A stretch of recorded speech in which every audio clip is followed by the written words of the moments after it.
Even when you feel low, you can still go. Even when you feel slow, you can still go. Even when there's no hope, you can still go. I never answer to no, man, I still go. And good evening, everyone. Live, I'm Rich Mancuso on my YouTube channel. Like, comment, and subscribe for this Thursday edition, December 5th, 2025. Rich Mancuso with you in a moment. My esteemed colleague and my producer, co-host, Tommy D, TD Sports Talk, will join in on the conversation. An hour ahead, as always, of boxing and the pro wrestling later on. And we're going to have a full hour or more live this Friday night. We weren't on an original Thursday slot. Internet connection problems. As always, we thank you for joining us. And of course, the social media handles for me, Rich Mancuso, X at Ring786, Facebook.com, Rich Mancuso. I'm on Instagram as well. And the boxing calendar scrolled at the bottom of your screen. But like, comment, and subscribe to my channel if you like what we're doing here each and every week. Thank you for your continued support. So in the hour ahead, it is official. We'll talk about it right away with Teofimo Lopez and Shakur Stevenson, New York City, January 31st. We'll get into that. Terrence Crawford, no longer undisputed. A title was stripped from him. We'll get into that. The PBC on Prime this weekend. Pitbull, Cruz, Lamont, Roach. They are headlining. We'll analyze that entire card for you, me and Tom. WWE Survivor Series. The big question still. We know. Most of you do. Let's confirm it. Who was that mystery man that interfered in the men's War Games match? Much more pro wrestling nostalgia. Fact of the week. Possible guests coming on with us to be determined. We'll let you know as we go along. So let's get to it for this edition of Keep It in the Ring on this Friday night. Well, this has been a year of boxing. No doubt about it. Yep, as I always say, boxing has hit the back pages and really nobody seems to be paying attention to it, especially if you're not a boxing enthusiast like me, Tom, and others are. However, it's been a great year for boxing. New champions, streaming networks, a lot of money. Fighters want to fight. Maybe they don't with all the money that's been thrown at them because of the Turk guy out in Saudi Arabia. You have Eddie Hearn at Matchroom, who continues to be the lead promoter. Oscar De La Hoya, Golden Boy. And we all know that Top Rank is still looking for its streaming networks, which kind of sets them back much. And, of course, who am I missing? The PBC. Yeah, they're on Amazon Prime, as you'll see this weekend. But, again, they are not fully into it like they used to be when they had Showtime as their major network. But boxing, my friends, as I'll say before we begin, is strong to us because we are boxing people. We know what's going on. And as I tell you time and time again, as always, boxing has the controversy which sets back the sport a tremendous much of time. We see it constantly with bad decisions by the three blind mice judges at ringside, as I call them. We see it when fighters continually not make weight or they get injured and a main event is postponed or called off. That has to be changed. We're also looking at what the WBC is trying to implement, and that is to make their championship the main one, the WBC, among the many other alphabet soup organizations. Also advocating this week, as they did their convention in Thailand, to weigh in fighters same day as the fight. And that's what I've been advocating all along, the old school way. And the WBC making all types of rules, and we're going to talk about that, about the Terrence Crawford situation. We've seen the Turk guy, Dana White, and their new league venture with Zoomer trying to get one champion only for the sport, which might eventually break up the sanctioning organizations, Alphabet Soup, WBC, WBA, IBF, WBO, all of them. There's so many others that even a boxing enthusiast like me, Tom, and all you others out there, we are confused. The division rankings are a mess. We know that. We know that we can't identify who the champion is from each division. We know that. That's because of all the alphabet soup that revolves around it. But in the end, the sport is healthy. Healthy because there's money behind it. And despite reports, as I'll discuss in a moment, that the Turk guy is losing money, I can't believe that. Boxing strong, my friends, and it will continue as we go into the new year in a few weeks in 2025. 2026. The thing we have to do as boxing people is to promote the image of the sport and what it does for the good. How fighters that are making money, how young fighting prospects come off the street, go into a gym, adopt a trainer as their second father, and instantly become famous. And we can name so many that have done that in the illustrious history of this great sport. However, all the negativity knocks this sport down. All of the negativity does not make this sport belong where it once was. We do have major sports leagues, even the World Cup, and their draw announcements today have surpassed this great sport of boxing. My friends, there needs to be revision. It needs to be done. When it's going to be done, I don't know. You may not know. For the betterment of the sport, though, we as boxing people have to advocate for the betterment of it. And that's your voice that needs to be heard. Whether it's on a blog, social media, emails, whatever you do with social media or how you communicate, it must be known. Because in the end, you know what I'm talking about. It's you, the fans, that make this sport go. It's the fighters we have that make the sport go. But in the end, if you, the fans, do not speak your voice about how to better this sport, then we're going to stay where we are. And that leads us into our main topic to tonight, because we're going into a major fight the end of the new year, the end, January 31st. We talk about it. Everybody has, it's official now. January 31st, New York City, Teofimo Lopez and Shakur Stevenson. The mega fight that will be probably the top mega fight, or one of the top ones in the new year. Been talked about for a long time. 2 years. Now they're finally going to go at it. Venue? We don't know. New York City, we do know. We know it's going to be on DAZN pay-per-view. You'll have to pay for that along with your DAZN subscription to see it. And of course, that's another issue altogether. Why should you, the fans, have to pay for the DAZN pay-per-view being a subscriber to DAZN? You are paying the cost for that. That's another story altogether. We look at Teofimo Lopez and Shakur Stevenson as a mega fight. And it's going to be Shakur going at 140 for the first time. New York City, most likely Madison Square Garden, will all become official before Wednesday or Wednesday afternoon in New York City. The press conference in New York where these two megastars of the sport will get it going and start the promotion and the build-up towards January 31st. Fitting that it's in New York City. Shakur's from nearby Newark, New Jersey. Teofimo from Brooklyn, New York, out of Honduras. And that's where he wanted this fight from the beginning. There were rumors it was going to take place in Saudi Arabia. Perhaps that's held it off. But it came down to Matchroom Boxing and Eddie Hearn wanting this fight and putting it on with an undercard to be announced as well. And we got it. So let me bring in my co-host, colleague, producer, good friend, Tommy D, TD Sports Talk, and let's get in on this conversation about this fight. Teofimo Lopez and Shakur Stevenson. Tommy D, how are you, my friend? Unmute yourself. Wow, rookie mistake there. And no, no, strike three. You've done that 3 times in the last month. Happy Friday, Rich. How's everything? Hope all is well with you, and salute to everybody in the chat.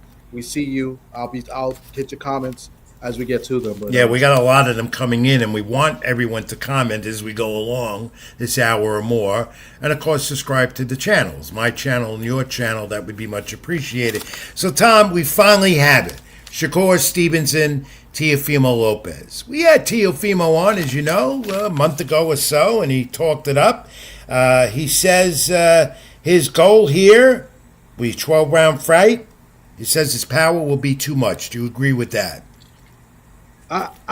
If he could catch him and if he could hit him clean, I mean, you know, and Teo doesn't have like one punch knockout power, so you know he's got to hit him more than once clean in a combination of something and to at least hurt him. So, you know, I like the confidence though. I mean, I think he really does believe he can do that.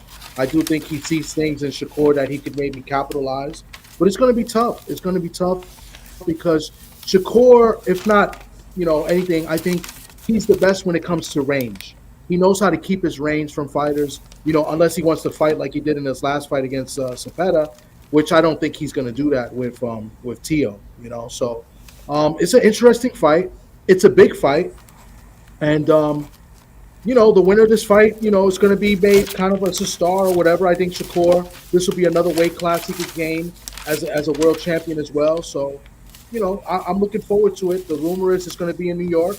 They haven't announced the venue, and we're thinking it's going to be the Garden. Yeah, I would think the dates are open. The dates Yeah. are open for the Garden, but I don't know what the mystery is, why they haven't said Madison Square Garden as of yet. I've reached out to my source at the Garden, who's in on all this, who heads PR operation at the Garden, and he's not even getting back to me. So I don't know what the big hush is, why they haven't announced the venue. It's either going to be the Garden or Barclays Center. Where else could they do it?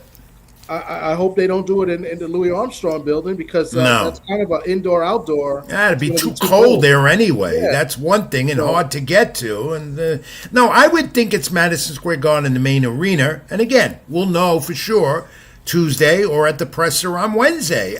We don't even know where the press conference is as of yet. Yeah, they sent out the for us to apply, and they said we'll let you know where the press conference. I'm assuming it might be the Palladium. I mean, that's where they usually. Yeah. Or the Garden itself, if they do the fight at the Garden. That's where Yeah. they're going to do it. That's what we're trying to find out. But let's get back to this fight because it's very intriguing. We know that. And it's a fight that fans have been looking forward to seeing, and what's finally going to happen. And there you go, Teofimo Lopez at this weight seems to be handling it okay. And Shakur as well. He can handle 135, 140. What I like about this fight is the dynamic of the two of them. The dynamics of both of them. They both can punch very well. And as I always say all the time with a fighter, the footwork is so important. And there I say it's even with the two of them. And as we go along on this program in the weeks to come leading up to the fight, Tom, we'll analyze it more. My only question with Teofimo, and I'm being objective here, is can he do the job? Can he do it? Can he finish him off? Will this go 12 rounds or will this go a knockout route? That's to be determined because I like the fact that, to me, they're almost evenly matched. That's what I like about it, too. I mean, they both got experience. They both, I think they're both similar in age as well. But this is what makes boxing so great. We may analyze this and we may see that one guy is better than the other by a long shot and say that the other guy's got a puncher's chance or whatever. But at the end of the day, we don't know what's going to happen. Anything can happen. I think, Teofimo is very good athletically. He's always in shape, and I think he's got more than average feet. I mean, I think his footwork is pretty decent, better than what people give him credit for. But Shakur is a masterclass boxer, in my opinion. And he's so good at being, keeping the distance and being rangy when he wants to be. And I think he has great upper body movement. When he's in the pocket, he moves and, similar to Canelo, but a little bit better. Like it's an upper body movement. Like he's very good defensively. The knock on Shakur is that he doesn't really have the power. He doesn't really have the punching power, but maybe moving up in weight, maybe he could, fill out the frame a little bit more and maybe, step on his punches more. So that's what Teofimo said. That's what Teofimo said. You're going to feel my power. Mm-hmm. And will Shakur be able to withstand that power? We do know that Teofimo does have power. We know that. He does have power, but yeah, he doesn't have the one punch knockout power. And I think he can't rely on that because, I don't know when's the last time he had a really good knockdown. Probably the Kambosos fight when he knocked him down late, but he's not. I don't think he's knocking anybody out with one punch. He didn't do it against Barboza Jr. in New York City in May. That fiasco in Times Square. It turned out to be the highlight fight of that whole disaster of an evening in New York. But he didn't do it there. And yeah, you bring up a very valid point about that, Tom. Yeah. So, I mean, but you never know. I mean, Shakur hasn't really got hit solid. He did get hit that one shot he took early in the fight against Cepeda, but after that, nothing really happened. So, I mean, anything can happen, and you never know. All right, so we'll go into it more in depth in the weeks to come. And I'm not even going to ask you who you think is going to win this, because if you ask me, I can't tell you right now. So, and again, I'm being objective. As close as I become with Teofimo, I'm being objective about that. I think the odds are going to favor Shakur, and I think Shakur He's just a better boxer. Let's read that comment that just came in. But my vision tonight, I can't read it. He says, "I'm not a fan of either, but I can't see Shakur beating Teo after the pitiful performance versus the Electrician." Wow, yeah. That's a good point. Yeah, but he made up for it with the Zepeda fight. So I mean, that was before that. He's talking about Padley.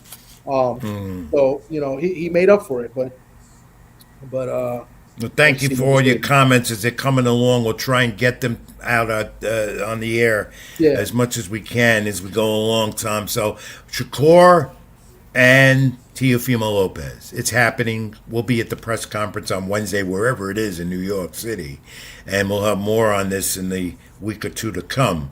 Tom, let's shift briefly. That's a good point. I just realized he actually stopped the Electrician. He actually got the knockout versus the Electrician. I forgot to mention that. Thank you, Mr. Shelton. So Shelton is being very nice to you tonight, isn't he? And usually he's not, but so this is very nice to you tonight. He's not fisting it up with you, which is good. Thank you, Shelton. He's a loyal supporter of this program and Tommy D Sports Talk and much more. Tom, let's shift briefly before we move on more that has some implications with Shakur and Teofimo and stuff like that. Then there's Teofimo in the training. We put that up. I want Joe Apathia's cruiserweight title defense also on the zone this weekend. Opataya, right? Opataya, yeah, he's and in my notes here, I made sure to put the pronunciation key right about his name because I never get that right, among many others as well. But yeah, that could lead to Ramirez, Ben Benitez if he decides to go up to cruiserweight. But that's on the zone this weekend as well. But more so, let's get back to some implications of some things that follow with Shakur and Teofimo. In particular, I'm looking at in the mix, sort of, is Devin Haney, who's already said that he wanted to fight Teofimo, and Teofimo said, why should I? He's at 147. He doesn't have a title, but now he does have a title. That could change everything. Devin Haney, champion 147. Ryan Garcia without a title. Back and forth on X this past week.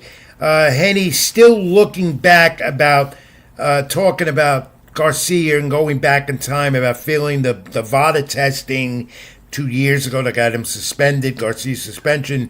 And then, of course, Garcia there telling Haney it's all excuses. Ryan saying his father, Bill, is not Haney's real dad. I'm the real dad. Wow, Tom.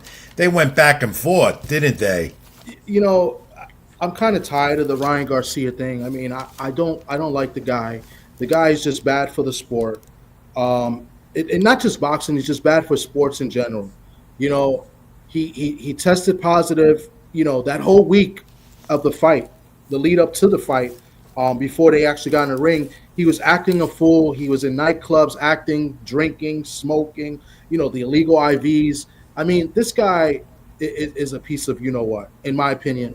And look, with all that being said, he got suspended for about a year, right?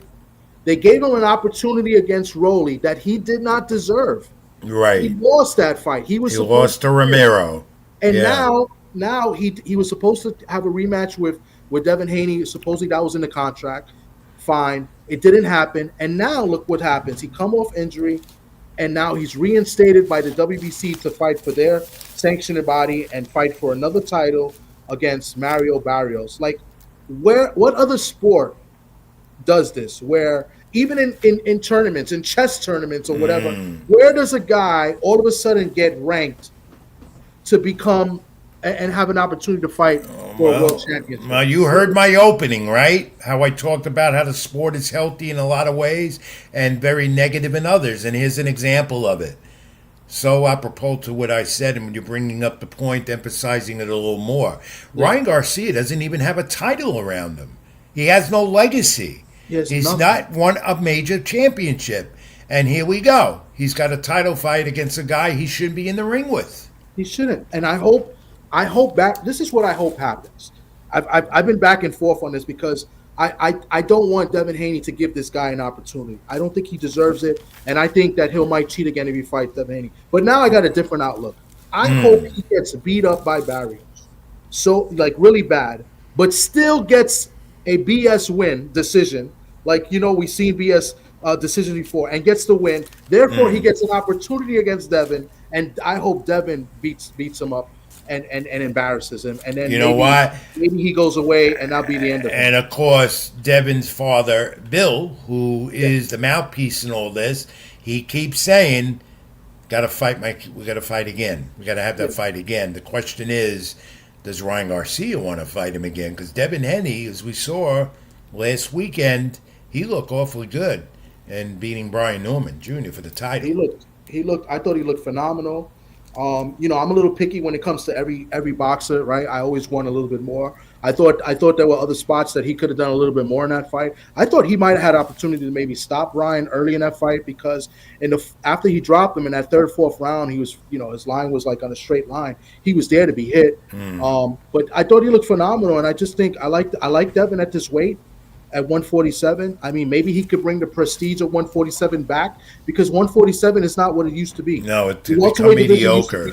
Still got some names in there, but not like it was when you had Crawford and Spence and so many others. And who knows? Maybe Teofimo will go to 147, because Teofimo always looks to take over another division. And 147 now, Devin Haney has a title. So who knows? Maybe that's something to see.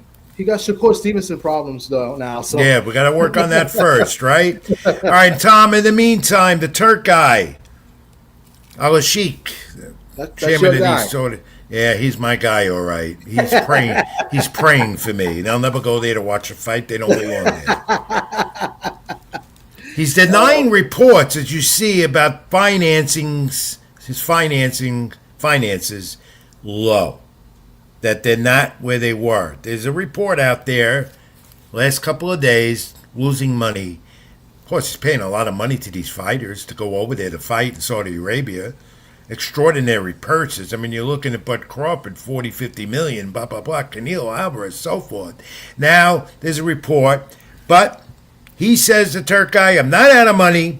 He says this, that 2026, the new year, there will be surprises, and I wouldn't be surprised that you're going to see eventually Benitez and Ramirez, all right, at light heavyweight title, Joshua and Tyson Fury, which has been talked about, could happen, Fury coming out of retirement, and so on. What are your thoughts briefly on this?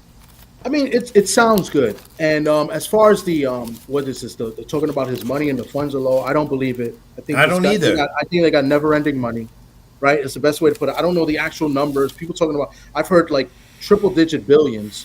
But at the end of the day, I'll just say never-ending money. I really do believe that they're taking over the sport, and I believe that not only he wants to take over boxing, I believe he wants to take over other sports as well. They want Saudi Arabia to be like the big capital of the world for the major sporting events. That I really do believe that. So with that being said, I don't know. I don't fully trust him as far as the sport of boxing, because I feel like there's some other things behind the scenes that they do. I don't like the people that he's hired to work with the ring. I mean, and it's going to sound like nitpicking, but let's see what happens. So this year I thought was a pretty good year. He has given us some good fights. But when you look at the cards, he's not making any money on any of these cards. No. Absolutely not. No, I don't think he's making any money doing them over here in the States. That's why he wants to keep them in Saudi Arabia. Because he can get $60,000 per fight in the venues they have over there.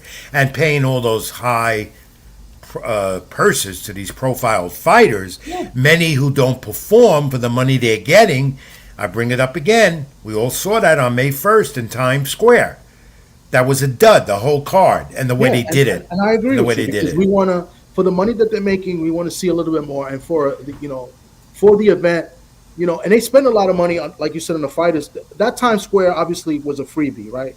The fighters make good money. It's a freebie for the people here in New York. People, I think they had to pay for was that pay-per-view? I believe it was pay-per-view. It was his own pay-per-view. Yeah. And they didn't perform. They didn't say it at all. They went in there just to get the money, and that was the prevailing attitude and opinion of many boxing observers and those who wanted to tune in to see the intriguement of Times Square.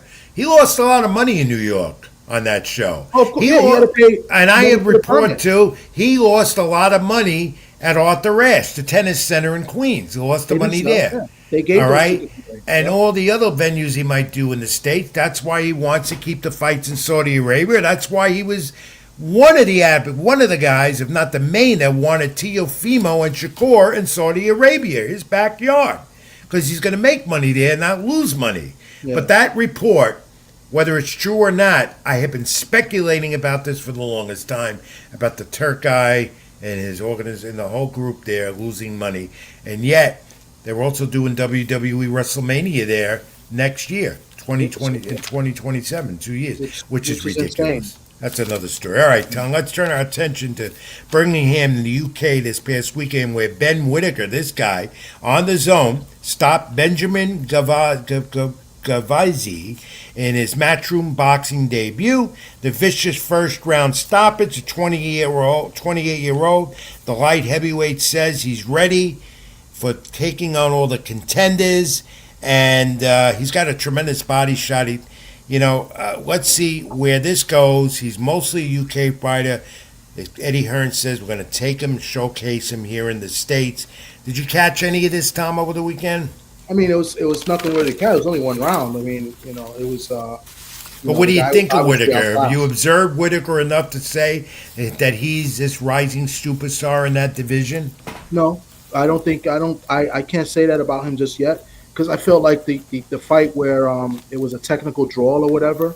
I felt like he quit in that fight, and I felt like he was not as good in that fight as well. So it's still tough. He's got to fight. Some more, maybe a decent contender or something, and make me a believer. I mean, he looks good right now. He passes the eye test a little bit, and he is a little flashy. But when you go on the competition, you're not going to get away with doing those things. You know what I'm saying? So let's see. That's it. And over the weekend, this past weekend, there's a new Pacquiao in town. The younger son of the 8th Division champ Manny Pacquiao, the Hall of Famer, Jamal, his son, got a draw in his first fight as a pro in California. Pac-Man said his son will advise his son what to do going down the line, and that would be strategy that he was talking about. And a very interesting word, strategy, coming out of Manny Pacquiao, because he always would say that prior to his fights and even after, as successful as he was as the first 8th Division champion in the sport. So his son debuted, what you say, a non-auspicious debut. Nothing really to talk about, but somebody to look at. The opponent was Brendan Lally. And how about this? Recently retired, the lightweight champion Vasily Lomachenko, the Hall of Famer, said this week his goal was always to be undisputed champion. And after the Haney fight, he didn't have a choice anymore. It was too long of a motivation to get back in to try and become undisputed. Your thoughts quickly on that, Tom? I don't know with this guy. I really don't. I mean, I think Loma's a good fighter. I think he's a good boxer. But I just don't know. I don't think his heart is all the way into it. I think he wants out. I think the fact that he keeps questioning whether he should come back or not is not a good thing. So I really don't know what to think. It'd be nice to see him, but if he comes back, he's got to fight a top guy. Is he ready to fight a top guy after being out for so long? Because we're not going to accept him fighting a cupcake. I think he's 38 years of age now. He achieved what he did starting his career later in life. Did what he had to do. Top Rank promoted him efficiently. They did a good job with him. There's no doubt about it. But undisputed is hard to do. And if he does decide to come back and try that, he's not going to succeed with that at all. Yeah. That's what I think too. I mean, listen. And he's now got another role. He's involved with the Olympic boxing. But I don't think he's done. He might get an idea of coming back one more time and see where it goes. How many times again, as I always say, Tommy D? Yeah. Fighters retire, but they never retire. Right?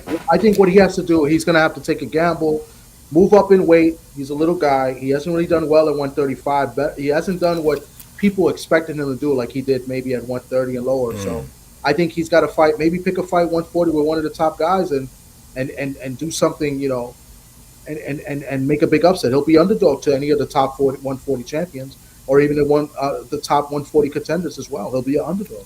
They're much younger than him. Yeah. And he's got to come up the ladder if he wants to get anything.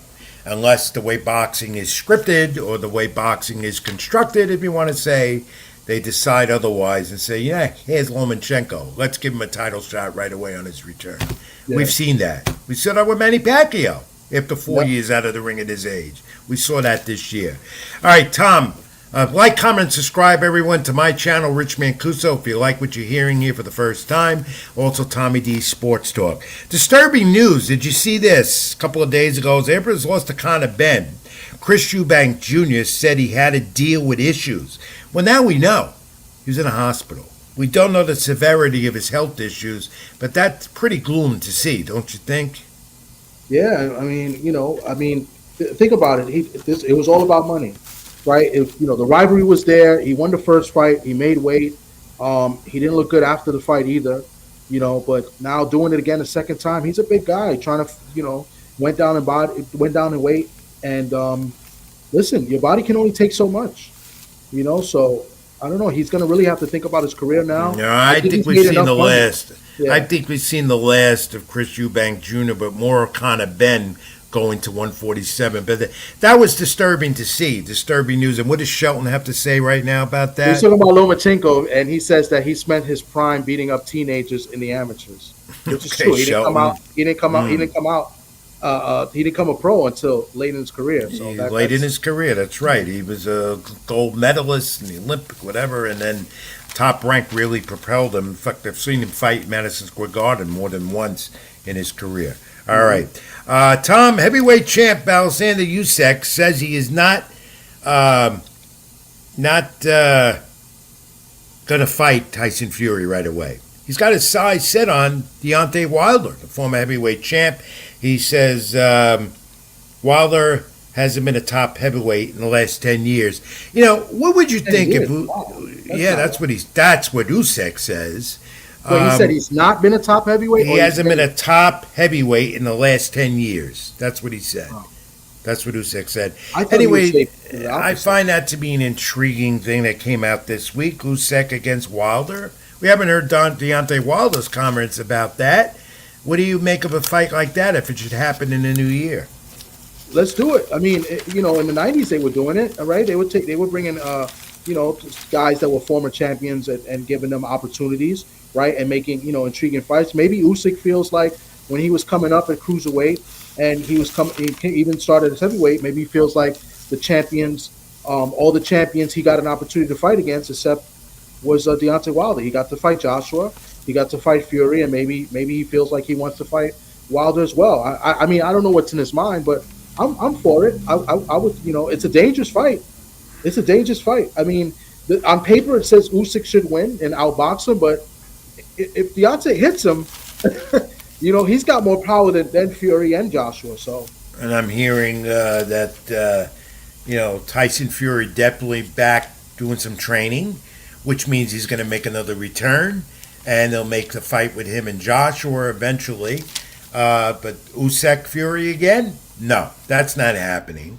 But we could probably see Usyk and Wilder in the new year at some point, depending on where Usyk wants to go with all this, because he has talked about hanging it up as well and saying that's enough. I've achieved what I had to achieve in this sport as a heavyweight champ. Where else can he go? So that remains to be determined. But this comes up, and this is what I call disturbing as well for the sport. Negativity, which we don't need. At the WBC convention in Thailand over the weekend, not only did Soleimine, the head of WBC, say who would come after this, Terrence Crawford was stripped of his WBC title, so 168, no longer undisputed, because he says Crawford did not pay the $300,000 in sanctioning fees, and he also didn't pay the sanctioning fees that are up there in money, 6% of it, of the Canelo fight where he won all the titles. Mm-hmm. But Crawford now is livid. He said, take your belt, almost said, throw it in the garbage. I don't want it anyway. That WBC green belt, WBC title green belt means nothing to the sport. I dispute that. To me, that's the most reputable one of them all. And, Maurice Solomon says that apparently Crawford is disrespecting the WBC by doing that, and he has. But, Tom, sanctioning groups and the fees, that's how the sport has been revolving over the last 2 decades or more, even more than that. But it leads to a lot of issues. And it leads to this point. Terrence Crawford, first of all, to me, is wrong. The fees, much too much, even though he made $50 million on the Canelo fight. Yes, let's say $300,000 sanctioning fees for a fight like that, where they dictate who you're going to get, the organization, including WBC. Crawford's wrong by disrespecting that title.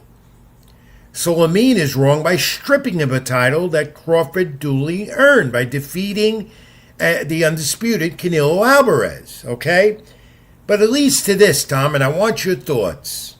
Zuffa Boxing, the new group with the new league, with the Turk guy out and even Dana White, they say that they want to give one belt to one champion, all right? They say this is their attempt, and obviously to take away, get rid of these various alphabet soup sanctioning organizations. I think there are too many boxing sanctioning organizations. Why I call them alphabet soup. Why fans are confused who the champion is in each division. Sanctioning fees dictate if a fighter is going to get a title shot or move up in the ranks.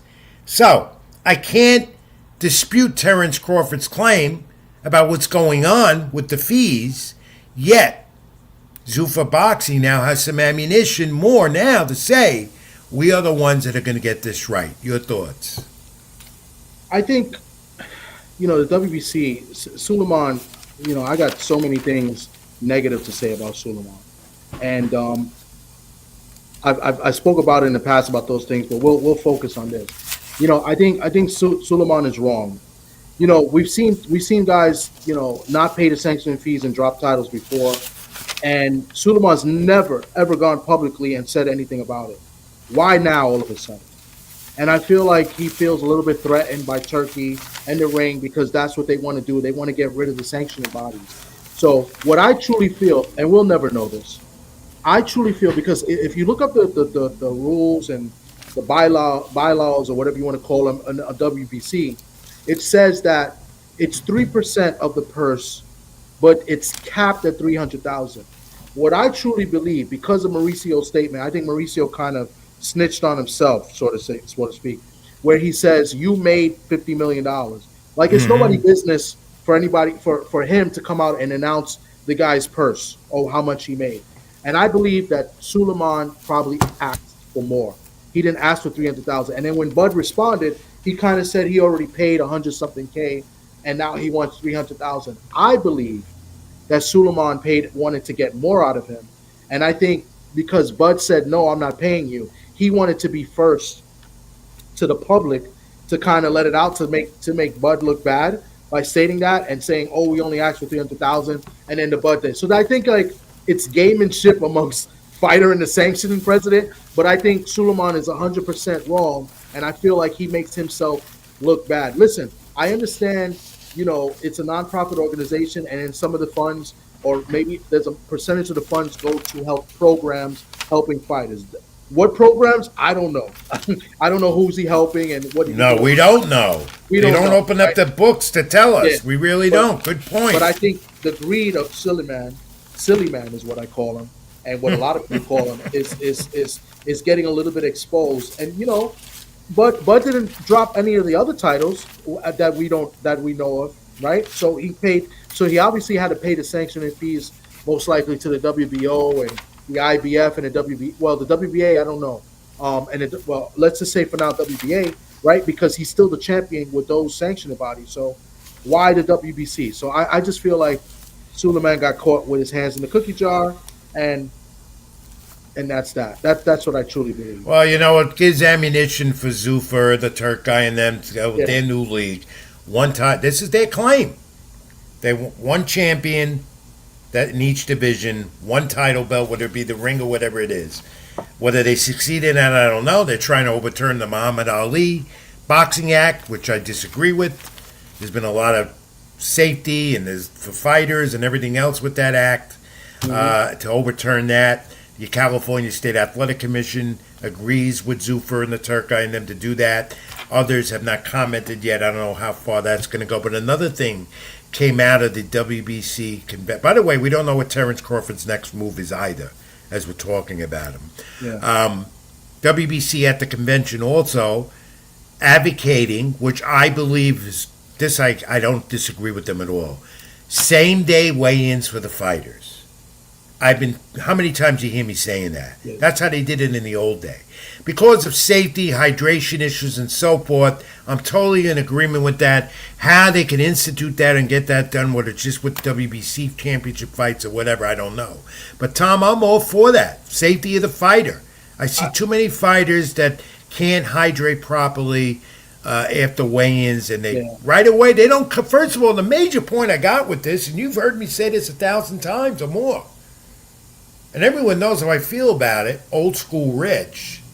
Fighters never come in at their weight anyway when they get in the ring fight night. Mm-hmm. They're always 10 pounds heavier or even more. So what's the difference if you weigh them in the day before or the same day?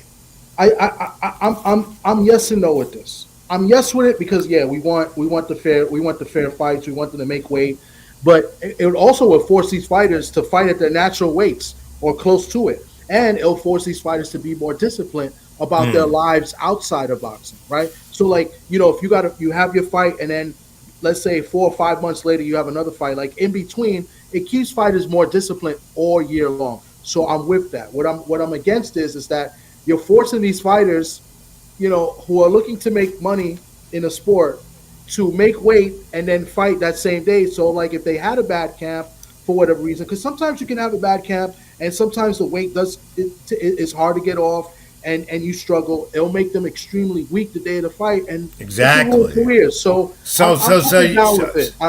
are you for it? In other words, are you for same day weigh-ins like I am? I don't think I am. I like I said, I do like it. Like I said, it'll keep fighters more disciplined, and you'll get more fighters fighting at their natural weights. But I just think in this day and age, it's enough pressure that these fighters face getting into the ring. So I'm a little bit against it as well. I don't know. I got to come back to this. It's tough. I like what the IBF does. I think what the IBF does is pretty fair, where you have the weigh in, and then the next day, you got 10-pound limit, dehydration limit. So, Tom, you know what? Why don't I anoint you to be the National Boxing Commissioner? Your points are very, very true. Yeah, I mean, like with me, I want to be fair, and I want to look at both sides. Like that's always been my thing. I like to see both sides and just compare. I don't want to. Well, in boxing, you need to hear both sides. Yeah, as I always say. So, all right, you talk about weigh-ins and stuff. We'll get to this now as we segue into this weekend, because there's a major fight card, PBC, Amazon. You have to pay for that as well, also on payperview.com. But in San Antonio, Texas, 8 p.m. Eastern, Isaac Pitbull Cruz, Lamont Roach off his draw with Gervonta Davis. The winner could have a WBC title holder, Cyril Matias, who fights Dalton Smith at Barclays Center on January 10th in New York City. Roach is the WBA junior lightweight titleist, I think. He's got so many tabs on him. His second fight, though, above 130. And he's moving to 140. Tom, what do you make of this fight? Do we have an image of them up there? Do we have an image of the two of them? We're going to go to this one. We're going to go to that one in a moment. That's a totally different okay, because story. that's why I put the comment on the screen. What do you think of Cruz and Roach? Roach doesn't get Gervonta again, but now he's got Pitbull Cruz. They made this fight a few months ago. Is this an interesting fight to look at as the main event Saturday on Amazon? Oh, it's definitely interesting. These are good fighters. They're different types of fighters. You got a fighter in Pitbull Cruz, comes straight forward, throws shots, and keeps his guard up, keep his his hand, he's always on his phone, blocking punches and stuff.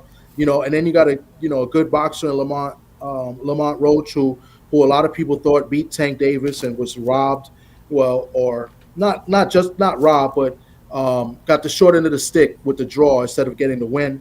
And it's a very intriguing fight because Lamont Roach, he's as good as a boxer he is. He's not really a mover. He'll be in the pocket, and you'll wonder how he's going to do against, the hooks that Pitbull Cruz throws. But Because we know that Cruz has a lot of power behind his punch. And we know what Lamont Roach did with Gervonta Davis. No one gave him a shot to at least go to a 12-round draw. But I'm gearing here towards Pitbull Cruz, who's on a winning streak and a rise like never been before. In all my years in boxing, this guy always does the unexpected. So I like Pitbull Cruz. Hey, I mean, I like Pitbull Cruz. I think he's good, but I think he's also a dirty fighter as well. So he'll make this fight, kind of dirty as well. But I also like Lamont Roach, and I think his boxing, his ring IQ is up there, and I think he'll find ways to not get hit or hurt. And I like Roach to win comfortably here. I think it's going to be an ugly fight, but I think Roach wins this fight in a unanimous decision. Wow. All right. I'm going to take you up on that, Tom, because I think Cruz will win it. You're going with Roach. What do you fight fans feel? Who do you think wins this main event Saturday night, San Antonio, Texas? Is it Pitbull Cruz or is it Lamont Roach? It's going to be a good one, though. Either way you look at it, I expect a good fight here.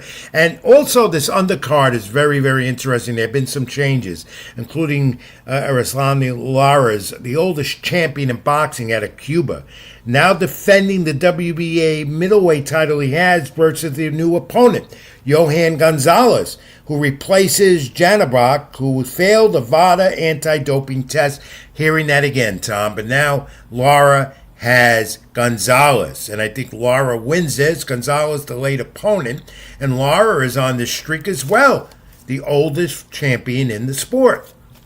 42 years old that we know of, and I like Lara, and it's unfortunate that Janabak, got caught with what he caught with, and he's going to be fighting an opponent that's it's actually a friend of his. I think they sparred before. Johan Gonzalez, I believe his name is. It's a friendly fight. Yeah, it's going to be a friendly fight, and as much as it lasts. I feel like gotta be Tom. I'm getting disgusted with the VADA testing and all the negative results, and of course, Jabarbek's camp, they're looking to contest this that he can't fight with this B sample, whatever they do. VADA testing to me is good for the sport, and if fighters can't obey it, and if fighters are going to do things illegally, they say they don't. Well, then they got to go into this more into perspective. What's safe to take, what's not. And that's something also that was addressed at the WBC convention in Thailand the last few days. What is considered a B sample? What is considered that you can take and not take? And these fighters have to be, I believe, Tom, educated more on what they can and cannot take so that they don't come out with a negative test that causes disruption in the fights of who they're going to fight. I agree with that, but I also agree with that we need to be educated more as the science and how they dictate what's legal and what's not legal. What's the right amount of limit or levels that you can and cannot take, and how does these protocols work, and what is VADA doing? Are they following proper protocols? Because I don't believe VADA follows their own protocols, and that's something that people need to look at and really keep an eye out for, because we got two separate cases that happened. I don't want to get too much in detail, but Janabak, his test popped dirty in November 15th or 14th. Right. That's a few weeks ago.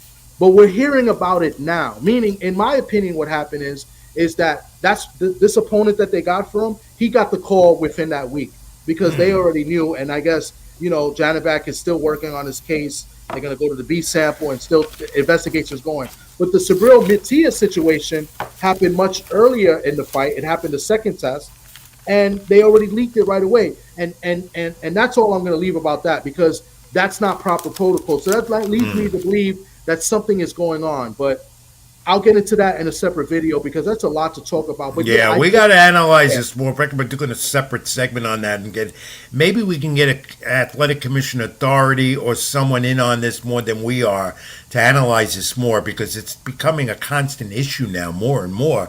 And we saw a lot of this year as well.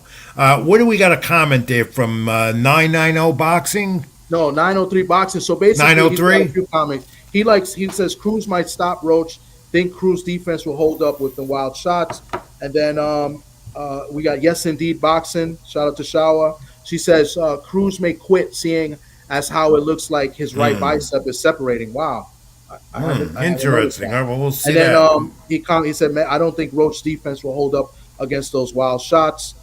Cruz throw think he's gonna. So he thinks like you. He thinks Pitbull Cruz is gonna beat Roach and stop him maybe. So.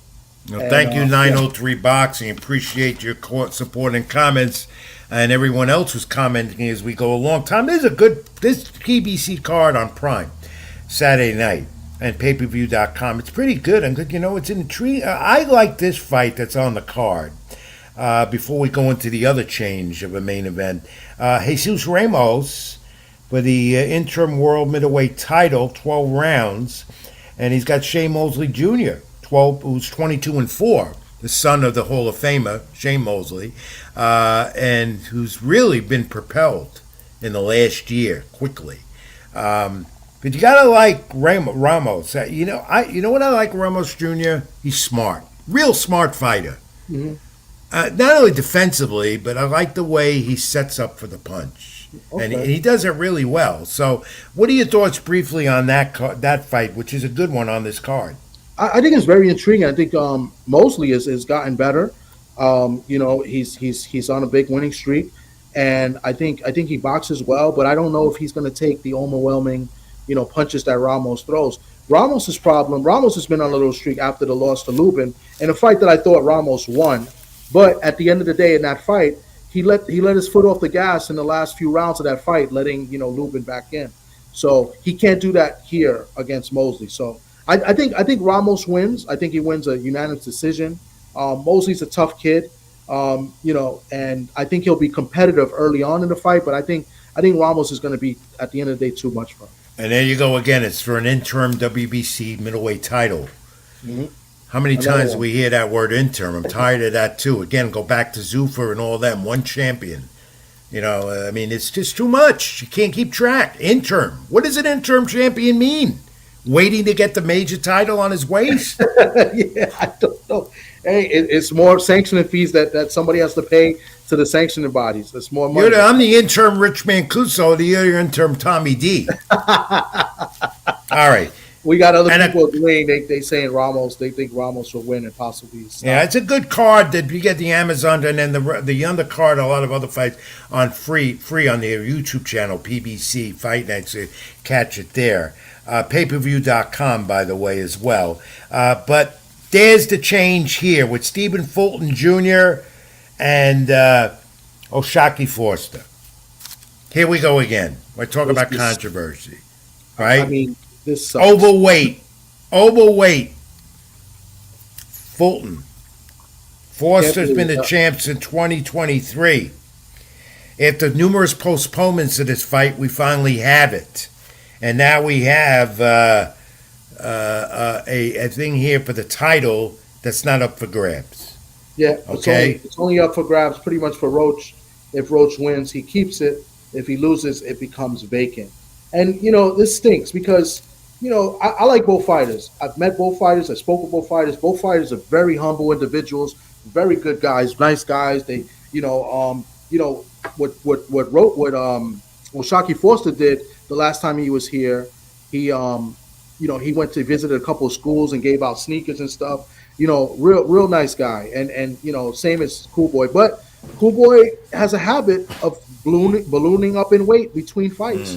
That's just something, and he's not disciplined enough. And, it's caught up to him. He's moving up in weight. And this, like you said, this fight has been delayed twice. A couple of times. Supposed to fight on the Fedora card. And he looks right? chubby. And these are two talented fighters in a weight class that's very interesting, or weight classes, but two different things here. But now we have, once again, guy wins, does what? Just clarify again what's gone on here in the last day based out of the weights. Who's got the title? Who doesn't get the title? Who wins or whatever? Yeah, it's bad. It's unprofessional by Cool Boy, and it's disappointing.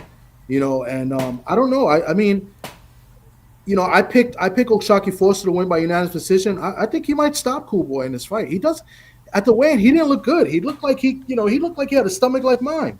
So I mean, I don't know, man. I think O'Shaquie Foster. I would hope he takes advantage and gets a stoppage here. And Fulton was seeking a title in the third weight class as well, which is a big magnitude in boxing for a fighter. I believe he would have been the first guy out of Philadelphia to do that. Yeah.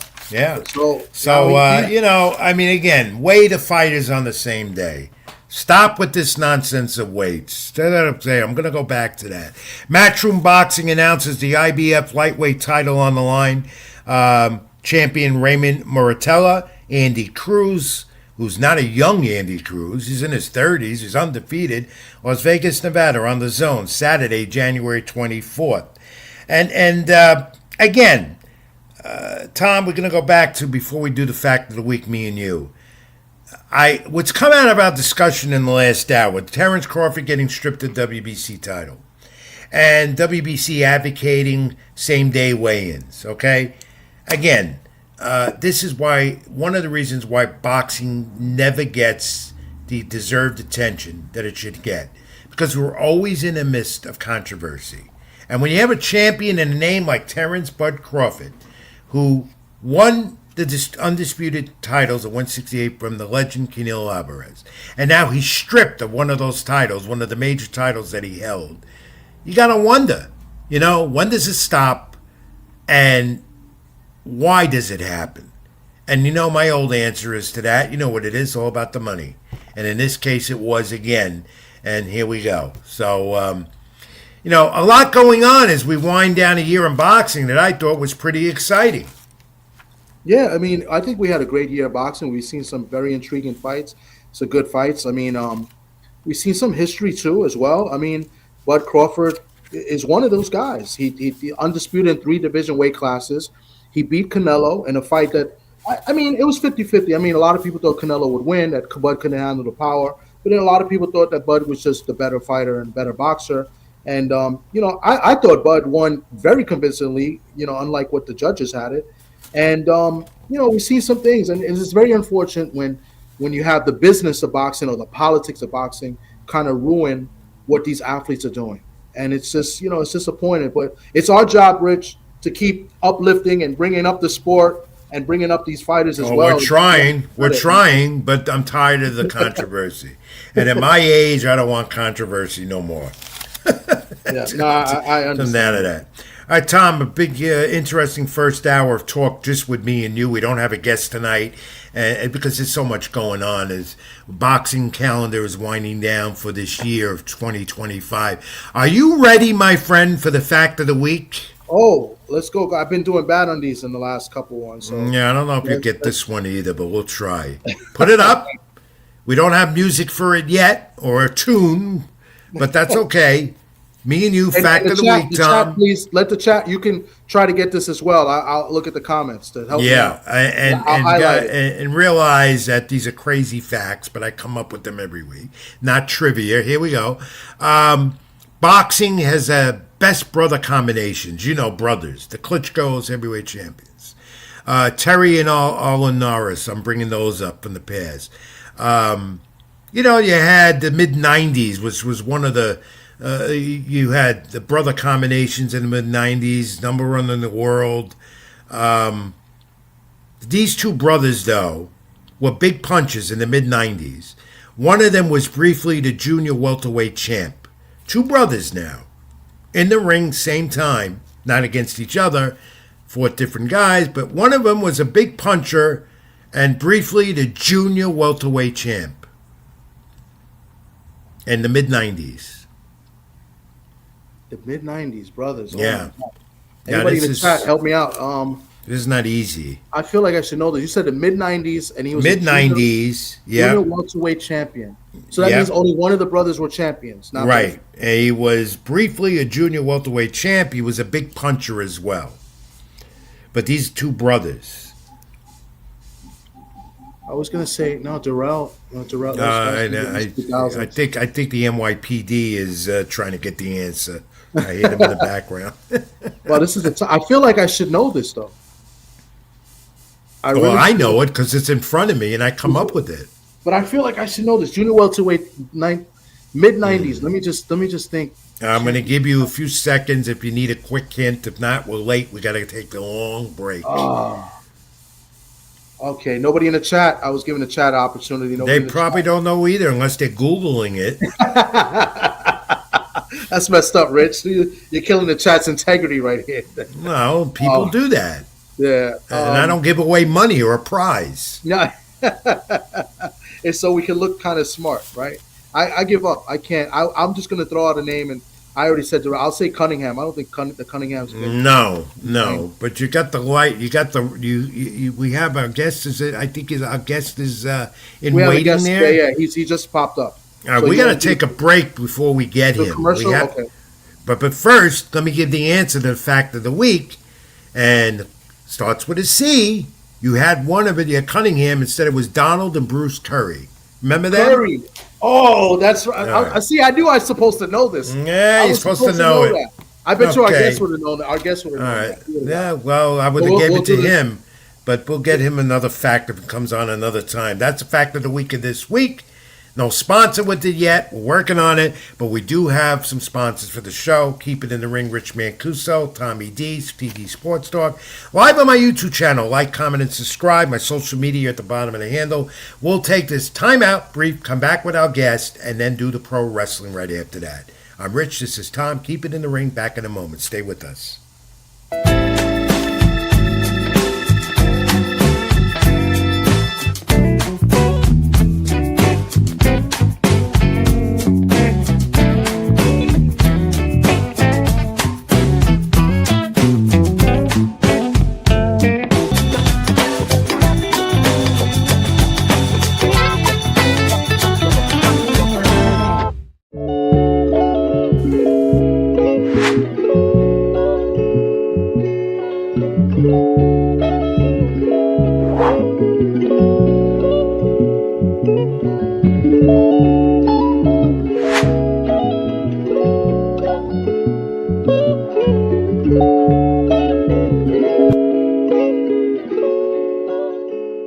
Even when you feel low, you can still go. Even when you feel slow, you can still go. Even when there's no hope, you can still go. I never answer to no, man, I still go. We're back. Yes, we're back, and there'll be a new opening and such coming soon in the new year at Keep It in the Ring. I'm Rich Mancuso. That's Tommy D, TD Sports Talk. Welcome in. Without any further ado, he's been waiting patiently, and we're bringing him in. His name is Ishay Smith. Is that how I pronounce his first name? Former IBF junior welterweight champion. Right, and I remember him. 29 and 11. I get his first name wrong. It's because I get everybody's name wrong. Bring him in, Tom. Let's bring him in. As well, before I bring up, he trolls me every week. If my quarterback for the Seahawks plays bad, he lets me have him. He's terrible. He's terrible. But my guy, Ishay Smith. At least your Seahawks have been. Which is every week, man. He plays bad every week. You know what I'm saying? Well, what about my Cardinals in Arizona? I got to complain. You got a midget playing for you. Well, the quarterback and the wide receiver are done for the year. Explains everything. All right. So, Smith was a fighter who competed from 2000 to 2019, held the IBF junior middleweight title in 2013, and according to what I remember and what I know, he was the first fighter from Las Vegas to become a professional world champion. Is that right? That is absolutely correct. I don't remember that, but I do remember the name, and I never covered your fights up front, but how are you? Welcome to the program. I'm doing good, man. What are you doing now? I'm in the public sector now. A lot of fighters, you can't make the same money, so I went into the public, the job force, which is a good thing because I have health insurance and benefits now. Which you didn't have as a fighter, for sure. Which you don't have as a fighter, and you don't have it no matter how much blood, sweat, and tears you give to the game. And that's a shame. That's a real 20 shame. years to the game, you make promoters thousands and millions of dollars, and you don't have nothing when you retire. And you also were the first season of the reality TV show The Contender Yes, in correct. 2005. And I remember that. I wasn't a big fan of the show, but I did catch some episodes of that. How was that experience? It was a good experience. I mean, I couldn't complain at that time. You know, social media hadn't exploded, so we were coming on TV in 10, 13 million households every week. So that was a good time. People still to this day recognize me from that show, and that's crazy that it's 20 years old, man, over 20 years, and still getting recognized from that show. Tells you the impact that it had on people. Well, Sergio Mora became a star out of there, didn't he? Yeah, well, he won it. Became a world champion too, and yeah, he's doing well for himself. He's commentating now, I think, for DAZN and those fights. Yeah, he's doing he's well big. for himself. All right, so you're in the private sector now, but I'm sure, and you were a former world champion. Congratulations for being a champion and representing the sport well. What do you think of the sport right now, the state of the sport?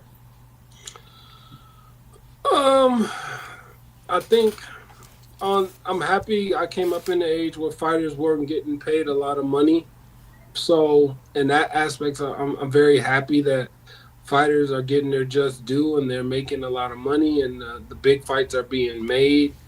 The problem is how long is that going to last? Because if Turkey was to drop out today and say I'm done with boxing, where does that leave everybody else?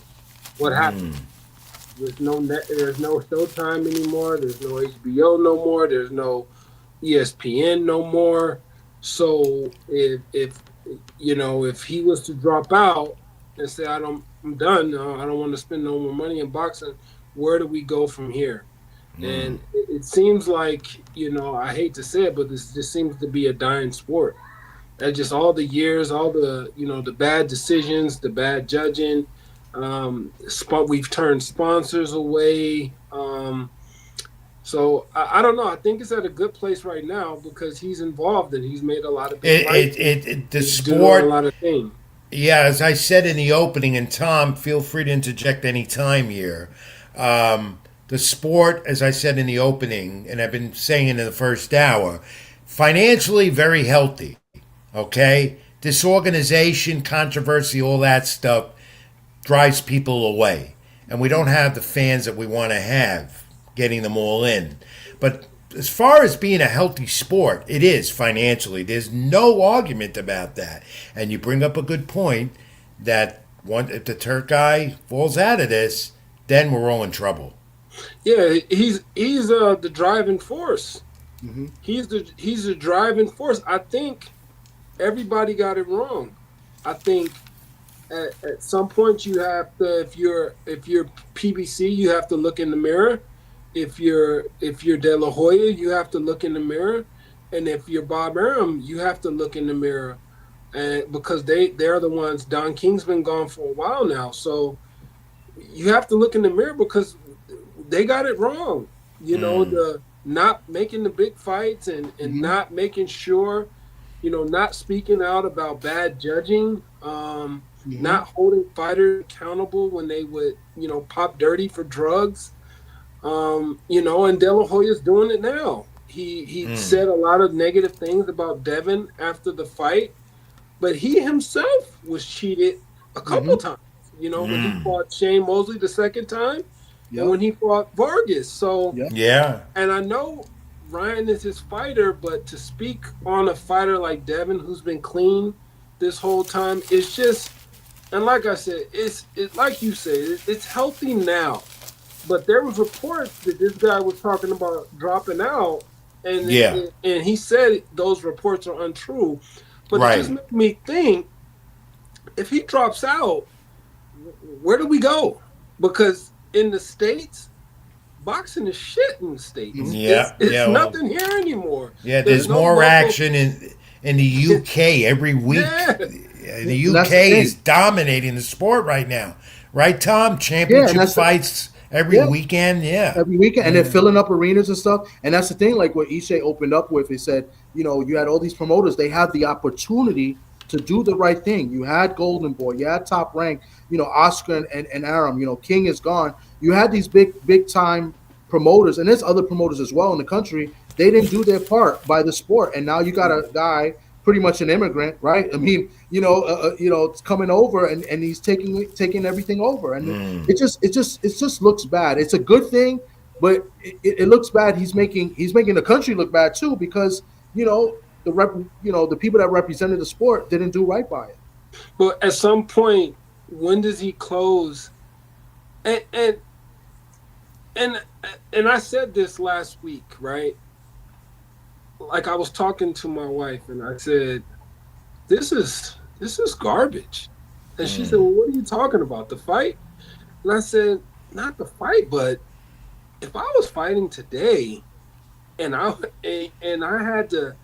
fought today, I would have to go all the way over there. I would have to travel all the way over there. Right. I can't have my fans. I can't. I fought everywhere. I fought in California. I fought in New York. That's come up. That's come up with the fighters too. They can't take. All these places, and I'm like, you're fighting basically in a condensed setting. The only people I can bring is my family. Yeah, because they won't pay for the, they won't pay for families to. No. In fact, they've also done this. They've restricted media. Not only there who can cover their fights, but here too in the States, they restrict. They don't want any negative publicity at all. And then it's like fight week. It's like, I remember like how big fight weeks used to be, and going down and hanging out. Like, you can't. It just, we're missing something. And I'm happy the fighters are getting paid. But when he closes his, because he's got to be taking a loss. You're paying the fighters, it's just not enough money. Yeah, we brought that up earlier. He's got to be. I don't care how much money you have. People with money don't like losing money. That's eventually they cut it off. But they've got a truckloads of money over there that they don't seem to care. People don't. I don't care how much money you have. You could be the Elon Musk. You could be the Jeff Bezos. You can be the richest people in the world. People with money do not like constantly losing money. At some point, he's going to cut the umbilical cord. And when he does, do you see? Do you see an eventual end to this? Saudi Arabia and the Turkey? Absolutely, it's going to end. Absolutely. Mm-hmm. I've heard that from more than one person in the industry as well. I'm not surprised you're saying that. Because at some point, like, it's not generating enough. Every event is a loss. I mean, you're paying the fighters too much. It is a loss. So how does it you can't sustain it under this model. You're losing. Right. You're in the red every time. Yeah, he's absolutely right. I agree, Tom. But not to cut you off, Tom. There's a comment that came up, and put that up and let him answer it. Ishay, this is your question for you. It's a very interesting question. Ishay, do you think the big prize fights like Logan and Jake Paul versus established, current, or retired fighters are good or bad for boxing? I think it's the sad state of where we are, where we can take a guy that has no amateur experience, no boxing experience. He had a different type of fan base. He does work hard. A guy like Jake Paul, he comes and he's making millions and millions and millions. This guy has made more money. He's probably made more money than most boxers. He's probably in the top 3% for making money. It gotta be. I think of the names off the top of my head, it's not a lot of fighters in the game today that's making more money than Jake Paul. He probably made more money than Crawford. Yeah, the only thing I like about him is the only thing I like about Jake Paul, he's not a true fighter to me, and he's ranked 14 by the WBA cruiserweight. But here's the thing: you wonder why like a person like Crawford doesn't want to pay his fucking his exactly. Good point. you do bullshit like that. How legit are you when you're ranking a guy like Jake Paul? You know how hard it is to get ranked? Yeah, well, you know why they gave him the ranking? Because he gives. I had to beat Randall Oh, Bailey. hold on. Go ahead, BJ. Say that again. Say that again. I'm sorry. Randall Bailey to get ranked. I was not ranked. When I beat Randall Bailey, I broke in all the one. He was a 2-time world champion. I broke in all the 147-pound top 15, top 10 rankings. Before that, it was hard to get ranked. I was fighting killer after killer, showbox fight. This to get ranked, and then you rank a guy like that just because of his popularity. It's a fucking sideshow. You know, like popularity. He is. You're right on the money. You talk.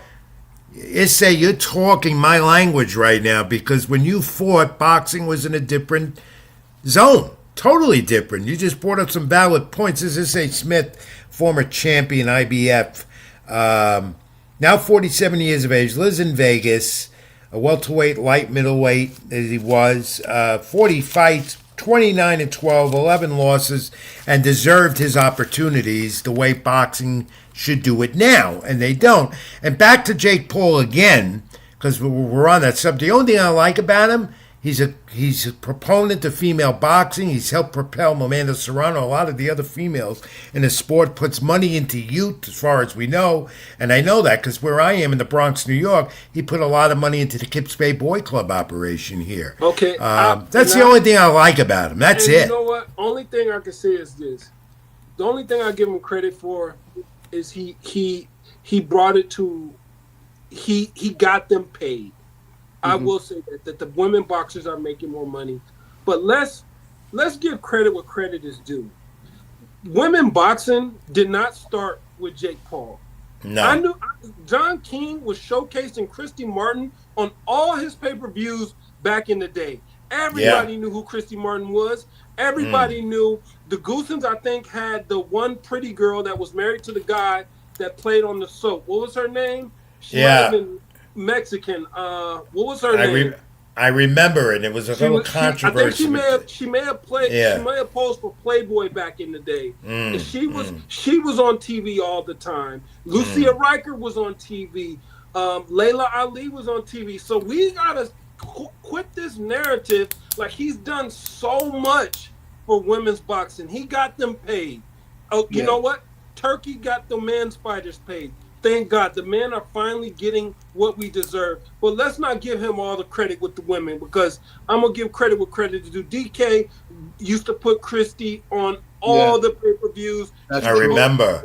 She would be on there all the time. I covered those fights. I remember it well. Yeah, she was on all the time. Layla Ali came and busted on the scene. She was on TV all the time. So was the girl out of Texas that had one of them. I'm friends with her on Facebook. I can't think of her name. Wolf. Ann Wolf.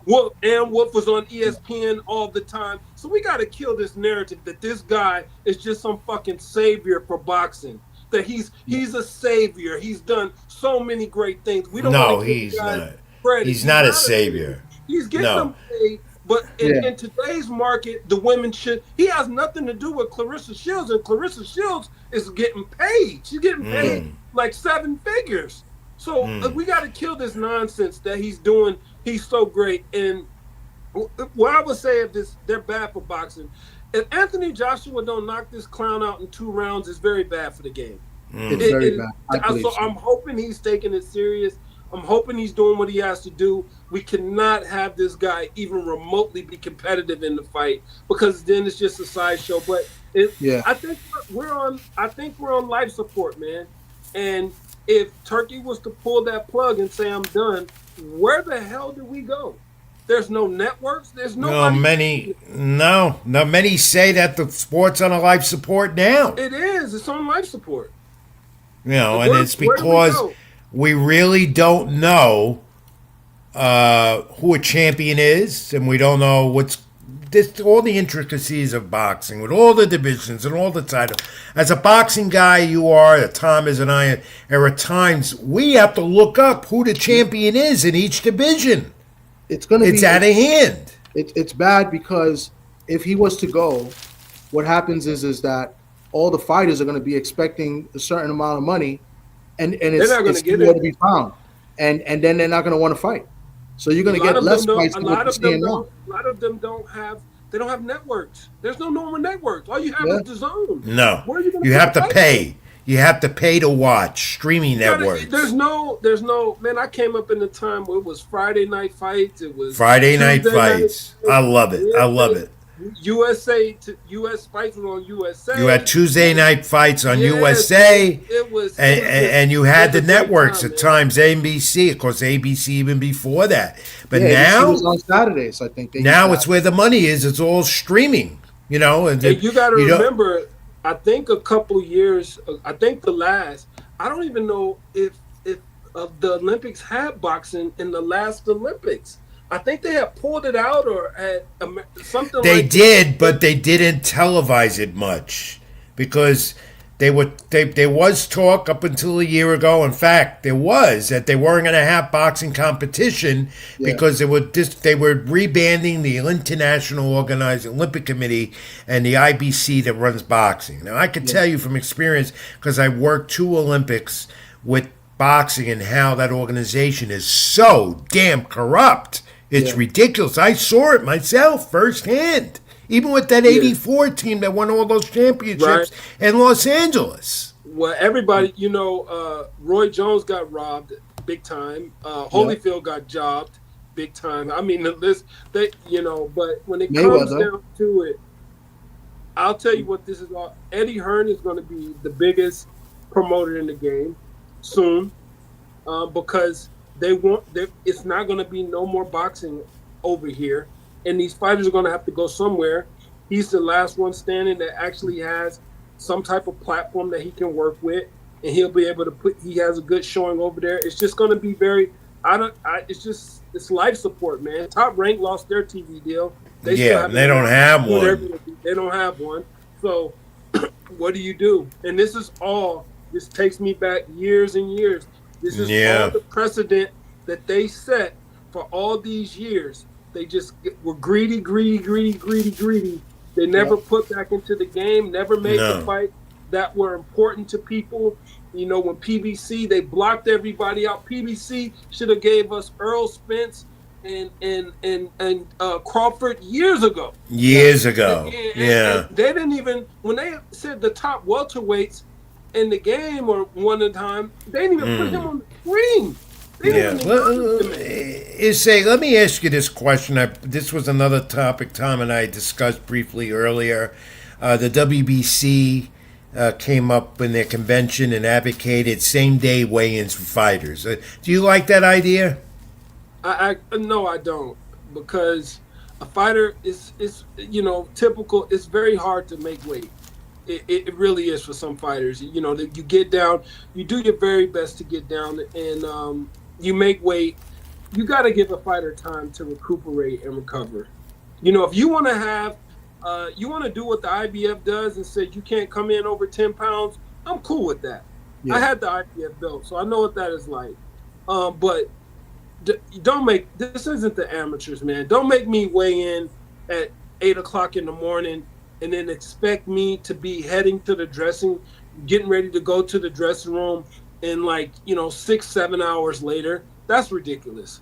Because if the fights come on at 7, 7 or 8 o'clock, starting in New York time, 5 o'clock in Vegas, that means I got to be at the arena 4 o'clock, 3 o'clock. And you're just sitting around for hours. You can't do that, man. That's but a the good WBC doesn't. They don't give a shit. That guy that runs it now, I think his father passed. The son. He's a piece of shit. So I don't blame Crawford for doing. He's talking about Crawford was going to give me $300,000 and $225,000 was going to go to the fighter. Get the fuck out of here! Anybody believes that? Get the fuck out of here! So I forgot to warn you, Rich. No, that's okay. It's become a common word today, and as professional as I am, I'll allow it because he's venting. You got to hear me when I'm not on the air. How much I use that word? You wanna tell me that you're gonna take out of that $300,000 the fee that he paid, you're gonna take $225 and stick it in the retired fighter's fund? Well, why are so many retired fighters not doing well? Yeah. Why are they not doing well? Why do fighters not have? I know why. I want your perspective, Issei. Why do fighters not have health insurance or a pension, especially when they get out of this game that they give so much to? Why? Because a lot of us come from situations. A lot of the fighters, I'm just gonna keep it real. A lot of the fighters are brown and black. We don't really come from areas that teach us money management. A lot of us didn't graduate high school. I did, but a lot of them didn't finish high school. Definitely didn't go to college. So when you come up like that and you get that money, it's not really being told to you. Like I said, I've learned more about money being in the public sector working than I ever known when I made fighting. And I tell people, dude, I would have to work here 20 years to make the kind of money I made in boxing. But I know now from working the job and having a pension and a retirement, exactly I wish I would have known when I was fighting. Because if I was fighting, I would have been able to say, you know what, I could put this in this account, I could put this in this Roth account, I could put this and play with this money in the market. Nobody teaches us that. But who should be teaching us that? The fucking promoters who all know what to do with the money. And they're not going to do that. So what to do with the money. You don't think Bob Brown got his money all situated? So why wouldn't you have somebody teach or talk to somebody properly about money management? So what do you advise a young fighter going into the game starting to make some money? How should they handle it the right way? Manager, promoter, themselves?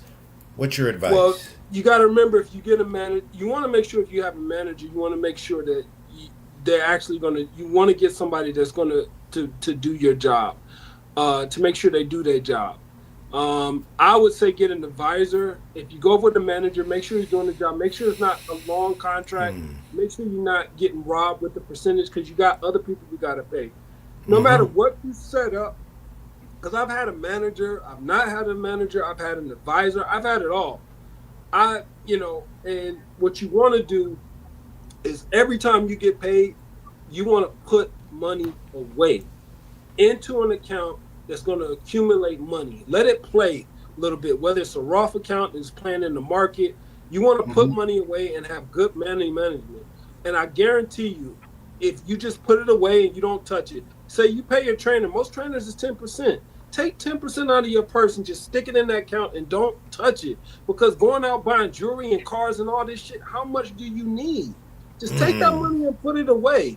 And then I guarantee you, eventually, when that money starts growing, you fight 10, 15 years. If you just don't touch that money, you'll never have to work a day in your life. You'll be fine. But fighters, we get the money and we pay everybody. And we got so much money, we could spend. Nobody teaches us how money management and how valuable it is and how easy how easy it is to lose it. You bring up great points. This is Smith, a former champion. This has been great, and we're going to have you on again, and we are going to talk on the side because you're very knowledgeable. I know that you're very healthy. You came out of your career healthy. You speak well, and you have a career post from boxing, which is great.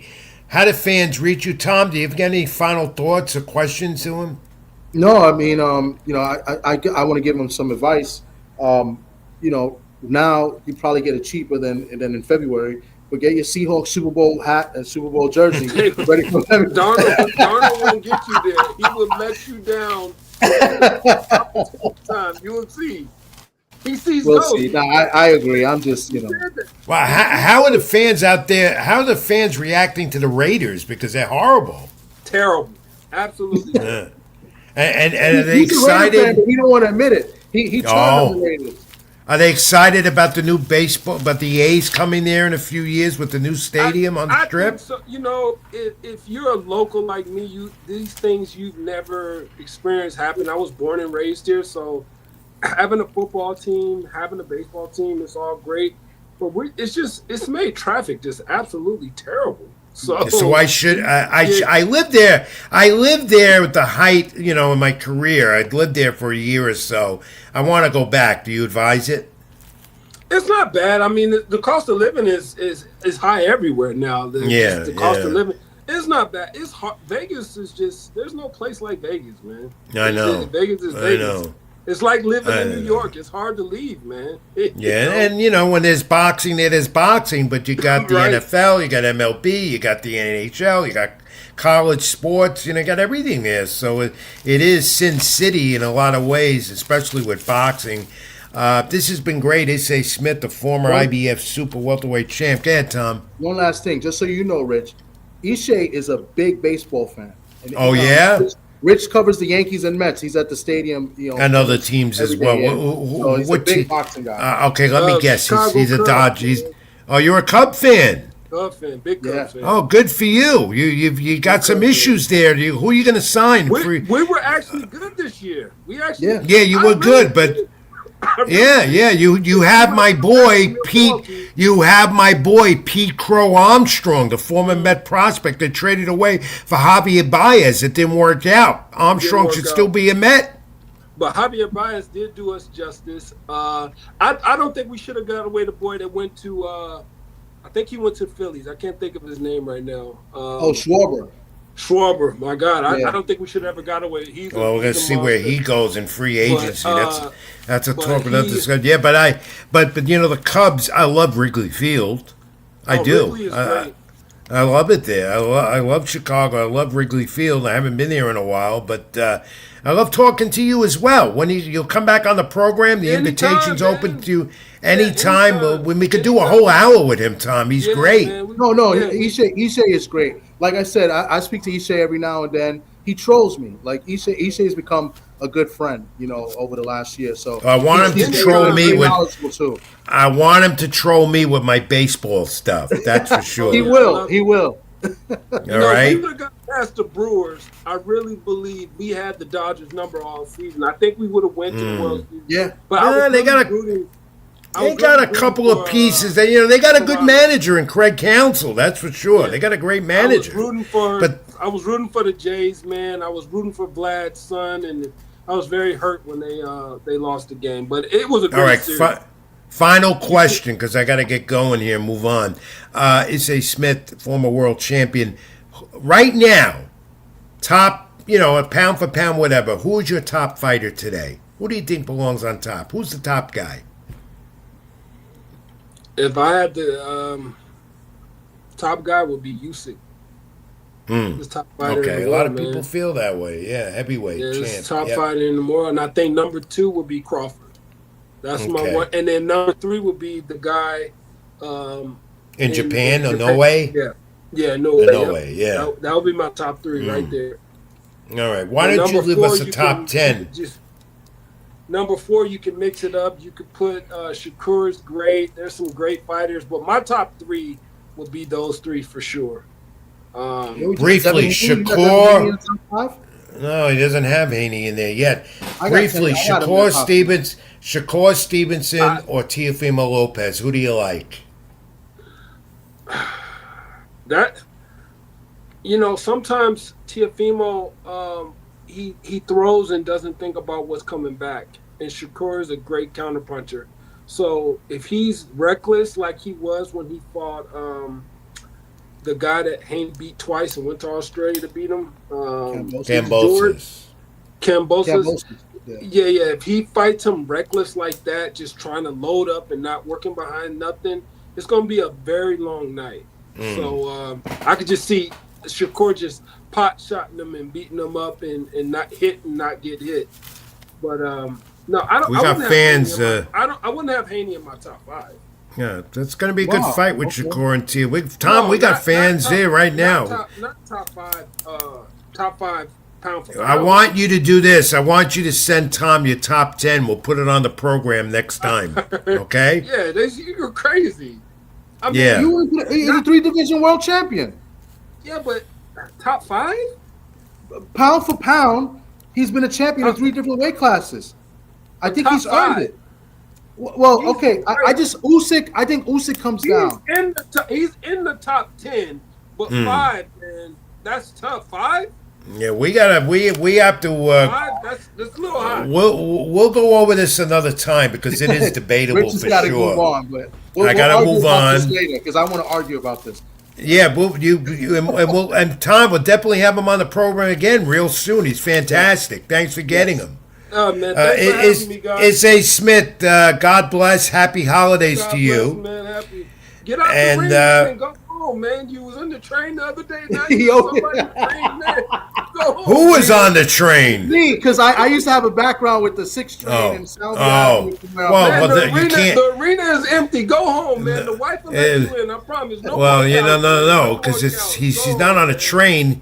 It's what we call keep it in the ring every week here. That's what it is. So you don't understand that. All right. It's A. Smith, former world champion. My best. Again, happy holidays. Keep it in the ring, my friend. We'll talk soon. God bless. Thank you. God bless, man. Go Hawks. Tom, you definitely have to get me his social media and all his other I will. info. It's fantastic. He touched on a lot of things. I agree with him on an awful lot, especially about Jake Paul. All right, Tom, here's what we're going to do. I got to take a brief break because I got to get up and stretch a minute with my bad back. And we're going to take another brief time out, come back, and we got pro wrestling and nostalgia coming up next on Keep It in the Ring. I'm Rich Mancuso. That's Tommy D, TD Sports Talk. Like, comment, subscribe to my channel. And keep your comments coming in, folks. Back in a moment. Stay with us.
Even when you feel low, you can still go.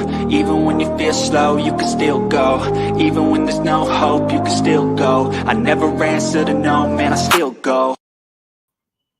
And it's Friday night edition of Keep It in the Ring with Rich Mancuso and Tommy D at TD Sports Talk. Thank you once again to String Punk Entertainment as well and Scott Churston for helping us along. And like, comment, and subscribe to their channel as well. Tom, where's the pizza commercial? I really miss it. I just played it. I just put it. That was the last one I added. I was up stretching. I did my half mile in between breaks. I had to do it. Okay, I missed it. That was great with A. Smith and a lot. We're going 2 hours tonight. Good, because we got a lot of content to go over. What else? What else? On Friday night, so I merged it. Yeah. Well, he's great. Thanks for bringing him on. Let's get to the pro wrestling stuff. There's a lot of that. And let's go over. Did you watch the Survivor Series? Yes, I did. It was all right. Okay. Yeah, and the aftermath of the Survivor Series, very interesting. Yeah, they had over 40,000 in Petco Park in San Diego. It was very lively there. And they should do more of these shows in the States, not go to Saudi Arabia, Crown Jewels and whatever, and all over the world. But they're an international company now. WWE, TKO, Endeavor, and Dana White, and all that involved, and Nick Khan and all that, who talk very positive about their venture with ESPN and the route they're going. I tend to disagree. Ticket prices are too high. Not every fan can go anymore and whatever, but they're still very, very popular and will continue to be. Pro wrestling is at a high. There's no doubt about it, with some deficiencies as well. We know that. But Survivor Series overall, I gave it a B. And we're heading towards WrestleMania season now in the Royal Rumble, and here's the big question. The Masked Man who interfered, got Braun Breaker to pin Cody Rhodes in the cage, War Games, the men's match, and all of a sudden this Masked Man turns up. Yeah, you're thinking it's Seth Rollins. He had similarities to him, but it's not. We've been able to confirm on social media, everybody just about said it, but I knew it right away. That's Austin Theory. He's the Masked Man. Does he become a part of the Vision and the stable? Well, Paul Heyman, the Oracle, Triple H, part of this, creative. They're not commenting if it was Austin Theory. Eventually it'll come out because that was the original plan. Austin Theory was going to be a part of the Vision. Seth Rollins hurt, opens the door. Drew McIntyre, probably not a part of this no more. Logan Paul, I thought would just be involved in this match. But it looks like Logan Paul, for the moment, is still going to be part of the Vision. But it's leading up to Braun Breaker.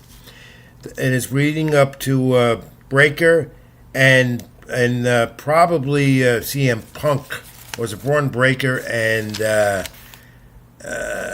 Tom, back me up. Braun Breaker and Punk for the title at WrestleMania. Are they going for the first? They're going to have the first tease of it, the first Raw of the new year on Netflix. And then out of this, Cody Rhodes. I think we got an image of Rhodes and Reigns shaking hands, but words afterwards. Punk and Reigns. Punk, right? And then Reigns. Is it going to be Reigns and Rhodes maybe for WrestleMania? I think I've heard that as well. So I don't think they know what they want to do yet. No. There's a lot of rumors we still got months away to WrestleMania in April in Vegas, a 2-night affair. But a lot came out of the Survivor Series. I gave it a B overall. And that War Games men's match, disappointing. The women's match was much more interesting. But then we get this, and you saw Liv Morgan and Dirty Dom. Do you have that image? Yeah. So John Cena's last match is coming up a week from Saturday in Washington, D.C. Final match. And he says it's not going to be all about him. He wants to give the young guys the chance to be propelled on that 2-hour special on Peacock. In the meantime, Liv Morgan, I can't stand her. I can't stand everything about her. Everything about her. She's a great worker too. No, I can't stand her acting. No, I can't stand her. I like Dom. Yeah. You don't like any of the guys I like. I like. No. Well, that's Dom. What pro wrestling. That's what pro wrestling is about. But you know what, Tom? Liv Morgan will eventually turn on him because you got Raquel and who's the other one? I just lost it, but I just had Parker, something Parker. No, the other female is part of Judgment Day. Roxanne? No. Roxanne Perez. That's going to lead. It's going to lead. And I think Liv will turn on them, go her own way, and eventually become their women's champion. But you got Rhea Ripley still involved in that, and Oscar and Kylie Sane and that whole bunch too. But I thought that was an interesting thing to see, the swerve. I thought for sure that Liv was going to slap Dom and turn on him. And I thought so too. Yeah, I thought so too. So that was pretty cool. And John Cena's last match, as we said, probably going to be Gunther. He's in the tournament at LA Knight tonight, SmackDown Live. I don't know what happened tonight. I haven't seen it. Oh, wow. That's right. It's on now. It's probably going to be Gunther. And that's probably going to be the last match anyway tonight on SmackDown. But for our wrestling fans out there, if you know it, give us the spoiler because we're not watching it. We're doing the show.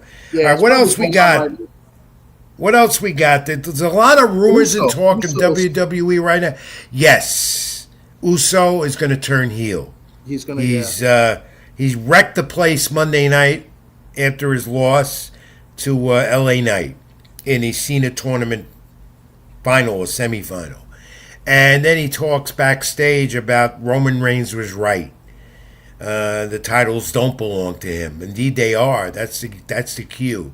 Expect fan favorite Jey Uso to turn heel soon, maybe as of next Monday night on Raw. Yeah, this is interesting because he's a fan favorite. He might be one of the top guys as far as the favorites. He goes to the crowd. He's with the fans. He's got the kids doing the yeets, and very interesting they go in this route. I'm kind of surprised. I know they teased it before, but he's really over. He's really over as a fan favorite. So, Did you I'm think? interested. Did you? Who did you think the Masked Man was? I thought it was theory. I know people were saying they're teasing it that it's Rollins, like they saw Rollins and Rollins. It's obviously not him, but yeah, I thought theory. I didn't think anybody else at first when it was so fast. I thought it was going to be Rollins' wife. Why can't I get her name? Becky Lynch. I thought it was her, but then it wasn't because it was too big. But yeah, Austin Theory seems like the guy. Lynch is disgusted because AJ Lee got rid of her in the women's match Survivor Series War Games, and that's going to lead more, AJ Lee and Becky Lynch, leading probably to be a WrestleMania match. That's how they'll culminate it. That's how They'll probably figure out to extend it somehow. Yeah, I think so. But Survivor Series overall to me was a B. I thought it could have been a little better. I might be too nice to them giving it a B. Any other thoughts about what happened at Survivor Series in the aftermath, Tom?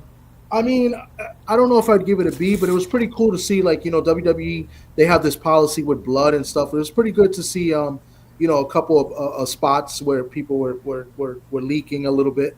I thought that was pretty cool for War Games. I think it should always be like that. But I thought the match could have been better. I mean, it was fun in some sorts, but, doing the whole yeet thing in the middle of the match was kind of like silly.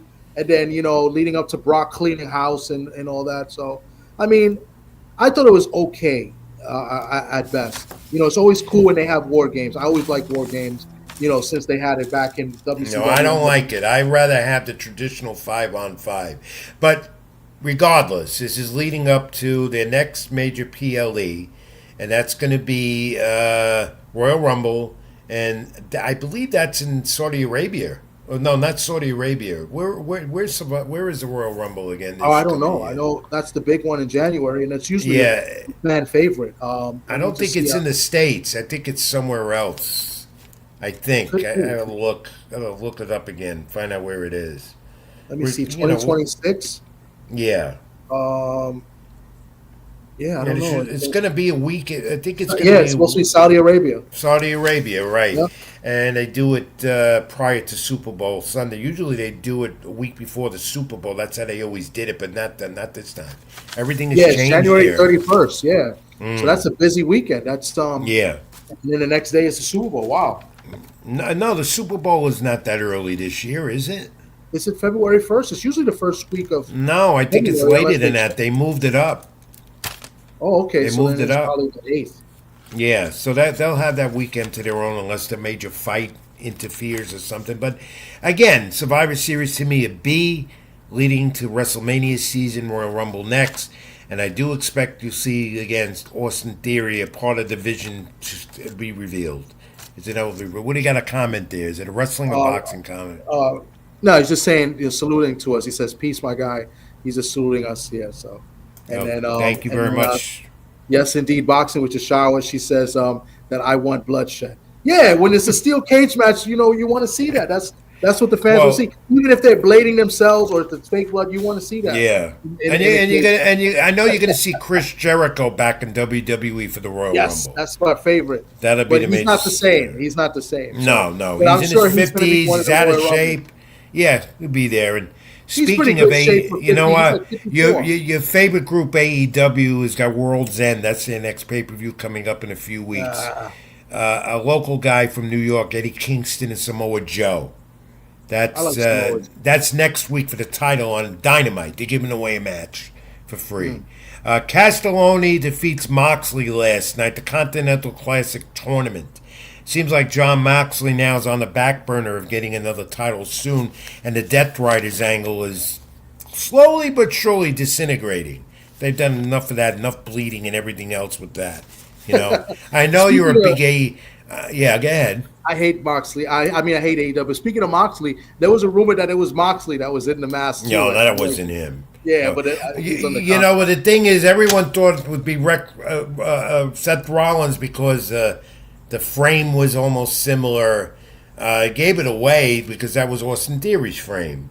And also the way he climbed the cage and the curve stomp, the stomp. Yeah. That everyone said, oh, that was Rollins. No, Rollins is on the injury shelf. Yeah.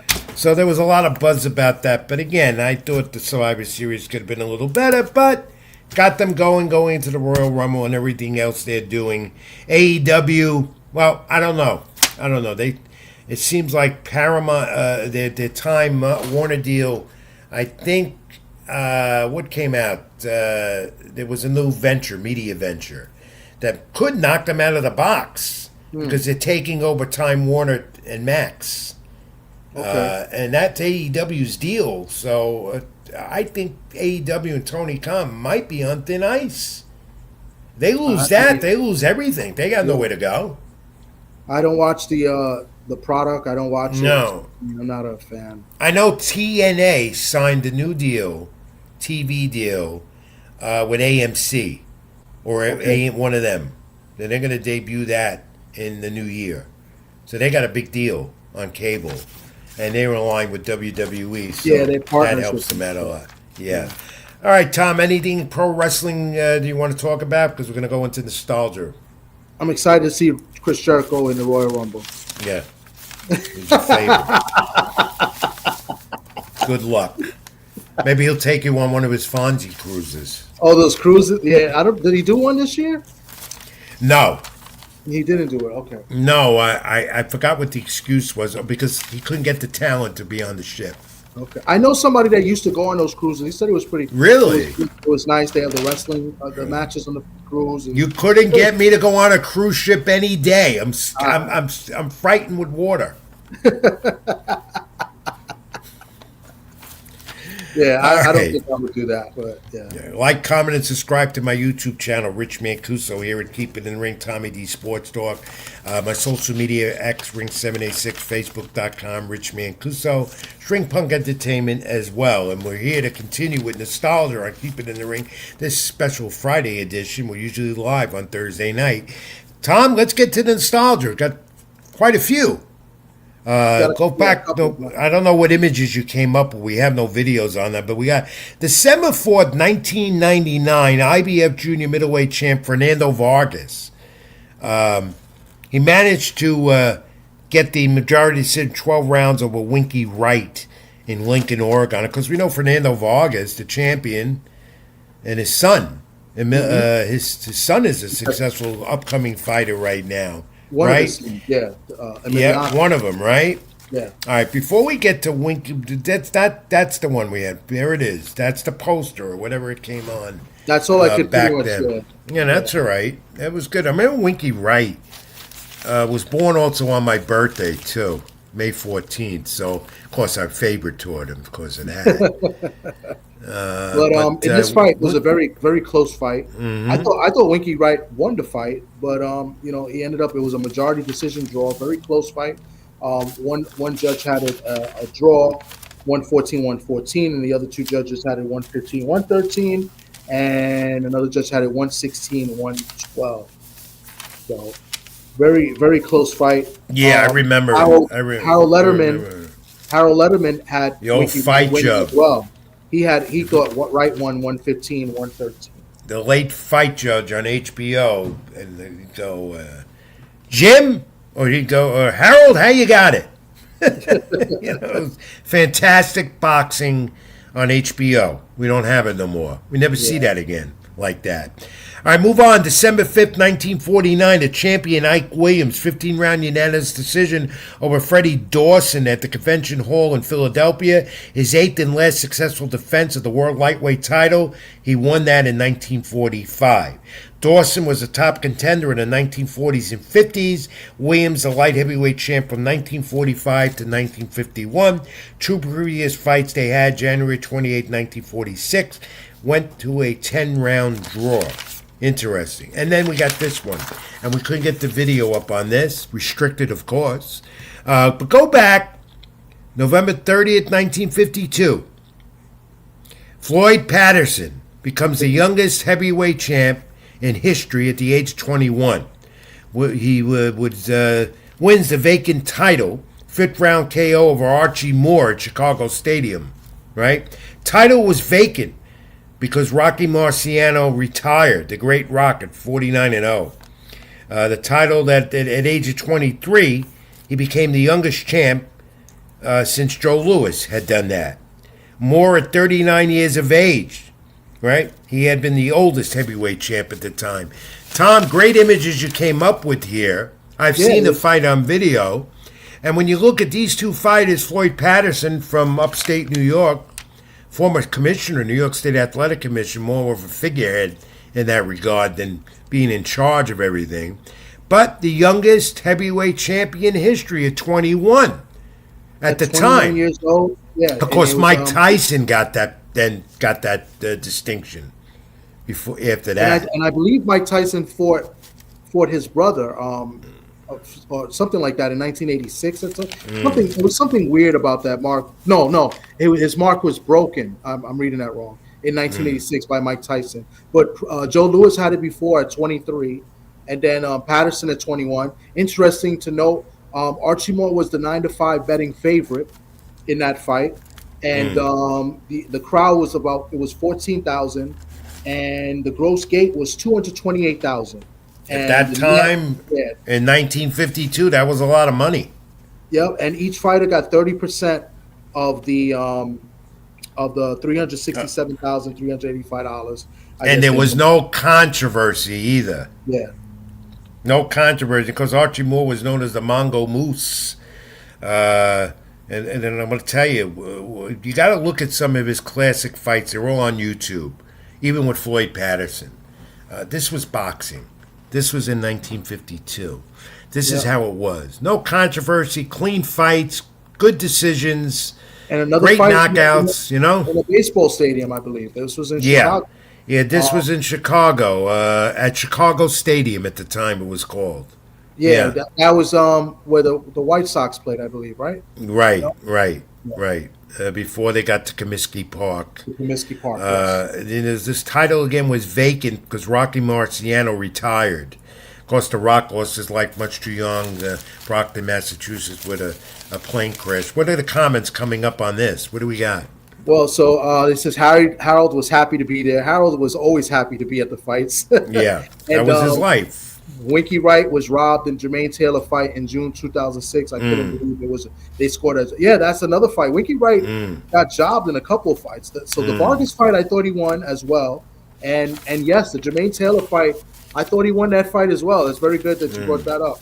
Yeah, Winky Wright was solid. I mean, the only time I didn't like Winky Wright was when he beat up my boy, Tito, because, Tito was one of my favorite fighters. But, that was a great fight back then, too. I remember that well. Yeah, he schooled Tito in that fight. Yeah. So, Tom, good nostalgia this week. More next time. We do this each and every week on the program. Hope we love doing this. Hope you do as well. And let's wrap this up. We've gone 2 hours tonight to keep it in the ring. I'm going to go back in the past again with this. Put it up. Who's that? Yep. A younger Rich Mancuso with the late, great, and my mentor, Burt Randolph. Which one is you? There's Burt Sugar in the middle. Well, here's the deal. I was getting honored that day in the early 1980s, Writer of the Year for the American Association of Improvement of Boxing, an organization established by the late Steve Acunto, who was also with the New York State Athletic Commission. A well-attended event at the Wright-Town Hilton, Westchester County, New York. And Burt Sugar was on the dais. He got an award that day as well. I remember this real well. I pulled it out of the files, out of the annals. Nice picture. Burt, no, not of me. You got hair. Yeah, I know. Well, but not as much as Burt had. Burt always had his fedora on. The historian and the author and just a boxing guy, baseball as well. Burt was my mentor. Taught me a lot. Writing, the sport, whatever. In his mouth there too? All the time, yeah. All the time. Never took it out of his mouth. Never lit it either. Yeah. But Burt had the fedora on, and I might have been one of the only ones to see him without that fedora on his head. We're on the road, the hotel room in Las Vegas. He's completely bald. Okay. That's Wow. it. So And nobody knew that. And And I never spread the word. But that day, that award event, I wanted the world to know that he was bald. So there was a prop hat on the table, which I managed to grab that Bert put together to put on me. I tried to take the fedora off. It didn't work. Oh, man. All right. But he managed to put that hat on my head before I got my Writer of the Year award. And, that was a funny moment in time with me. I thought it was a great, that was a great event. They used to put on give an award luncheon for Fighter of the Year and all that every year, the AAIB. And Bert Sugar was a big supporter of the organization, so there we are. And I tried to flip the switch, as they say, and get Bert to take that fedora off. We got a comment there. What does it say? Yeah, she just has the eyes, so she can't believe what she's seeing right now. Oh, you're seeing it now. What year was this? So you got an award This for was Writer of the Year? 1983, it might have been. Okay. 83. They have video of this. Yeah, I got it. That's a good point. I got to do that. But that was a fun time. That's awesome. It was a great event. I got Writer of the Year. I have that plaque. I still hold it. I hang it up. I'm very proud of it. I'm very proud of that organization, what they did over the years. And of course, I miss Bert Brandel Sugar every day of my life. He was my mentor, and he meant so much to boxing. He's been gone over 14 years now. It's hard to believe. Hard to believe, anyway. All right, and then this. You have that? Let me get My favorite ball player. Is he there? There he is. Fernando Tatis. By the way, read my columns on LatinoSports.com. I wrote about why I want him to be a New York Yankee. And there he is, off-season training on a beach somewhere in DR or wherever he is. And what is he doing? Right? He's hitting a boxing bag. Yeah. Now, Fernando which leads Tatis. me to believe that Fernando Tatis, one of the star premier athletes in baseball, and he is, let's face it. But me, I know him well. And so when he comes back and the season starts, I'm going to ask him. I sent this image to him because he put it out, and I didn't get a response yet. Are you into boxing? Because he never talks boxing with me. Okay. But you know what? He's young enough, still 26 years old. If he wants to quit, get out of his bat of baseball when it's over, boy, he's never going to do that. He's making a lot of money. It'd be crazy to do that. But he's got a pretty good punch there on the bag, so I'm going to ask him. Are you a boxing fan? I never knew that, but I no doubt, ball players like to hit the punching bag. They do that. It's good technique, good training for them. But Tatis looks like a pro fighter right there, preparing for something. I wonder if he follows the sport, and the Dominican I've Republic. never asked him because when I'm with Fernando Tatis on the field, in the dugout, in the post game, in the locker rooms, I never ask him. We don't talk boxing. A lot of ball players know that I know. They know that I'm a boxing guy, so they'll ask me my opinion. But Tatis never does that. And Hagler, what does he say? Hagler was a ball player. Yeah. A lot of fighters flirt around with it, then realize they don't want to get punched in the head, but they'd rather get hit by a 95-mile fastball at the plate. Go figure. But there's Fernando Tatis with a box. I thought I'd show that and have a little fun with that, and I will talk to him about it.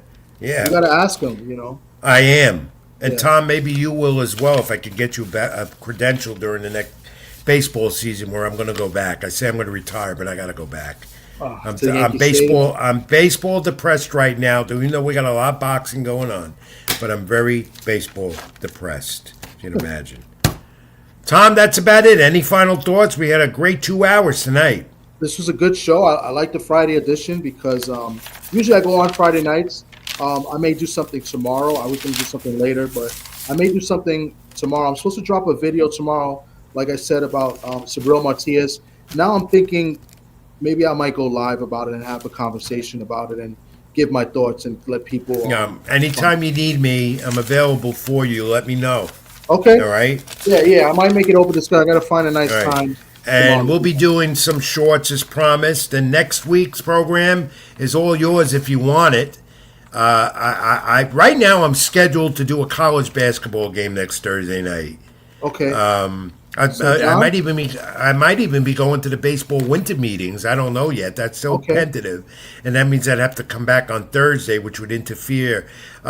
Let's talk, check the social medias. If we're going to be Thursday Night Live or Friday or even pre-record. But Tom, I think you love hosting on your own. It'll be all yours if you want it.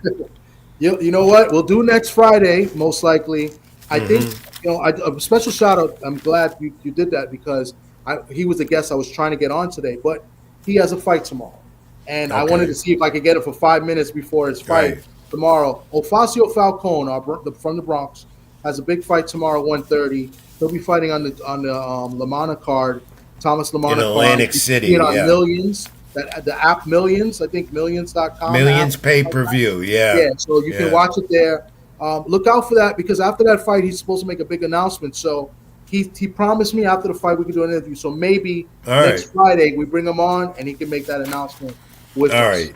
Well, if you go Friday, then I might be able to join you. But so let's see. We'll talk about it. But we're here usually Thursday nights live, 8 p.m. Eastern. My YouTube channel, Rich Mancuso. Like, comment, and subscribe. Please do that. And, of course, Tommy D, TD Sports Talk, String Punk Entertainment, our friend Scott Churston. Again, my social media handles, folks, xring786, facebook.com, Rich Mancuso. I'm on Instagram as well. And believe it or not, I'm on TikTok now as well. Why I did that, I don't know, but I'm there. Okay? So join in on the fun. Tommy D, always great job helping me put this together. My esteemed colleague, producer, co-host. And where do fans reach you? Good. You can find me here on TD Sports Talk on YouTube. And obviously every Sundays I'm on Sports Byline TV and also on Twitch. Twitch-Sports Byline on 2:05 p.m. Eastern Time. And with Pedro Fernandez on Ring Talk Worldwide. I'm making it go on Twitch too. People have said to do that as well. I can't keep up with how many there are. And I don't need another one. I spend so much time on scanning this, scanning that. I don't know where I am sometimes or what I'm doing. Regardless, this was fun. Thanks again to Ismay Smith coming on as a late guest. Great insights from him. For all your comments, folks, really appreciate it. Again, check the social media. There'll be some YouTube shorts as well. And as always, as Tom and I always say, I want you to be well, be good to each other, and God bless. And as we always say, till next time, Tom. Keep it in the ring. Keep it in the ring. I'm Rich Mancuso. That's Tommy D. Thank you for watching. See you next time. Even when you feel low, you can still go. Even when you feel slow, you can still go. Even when there's no hope, you can still go. I never answer to no, man, I still go.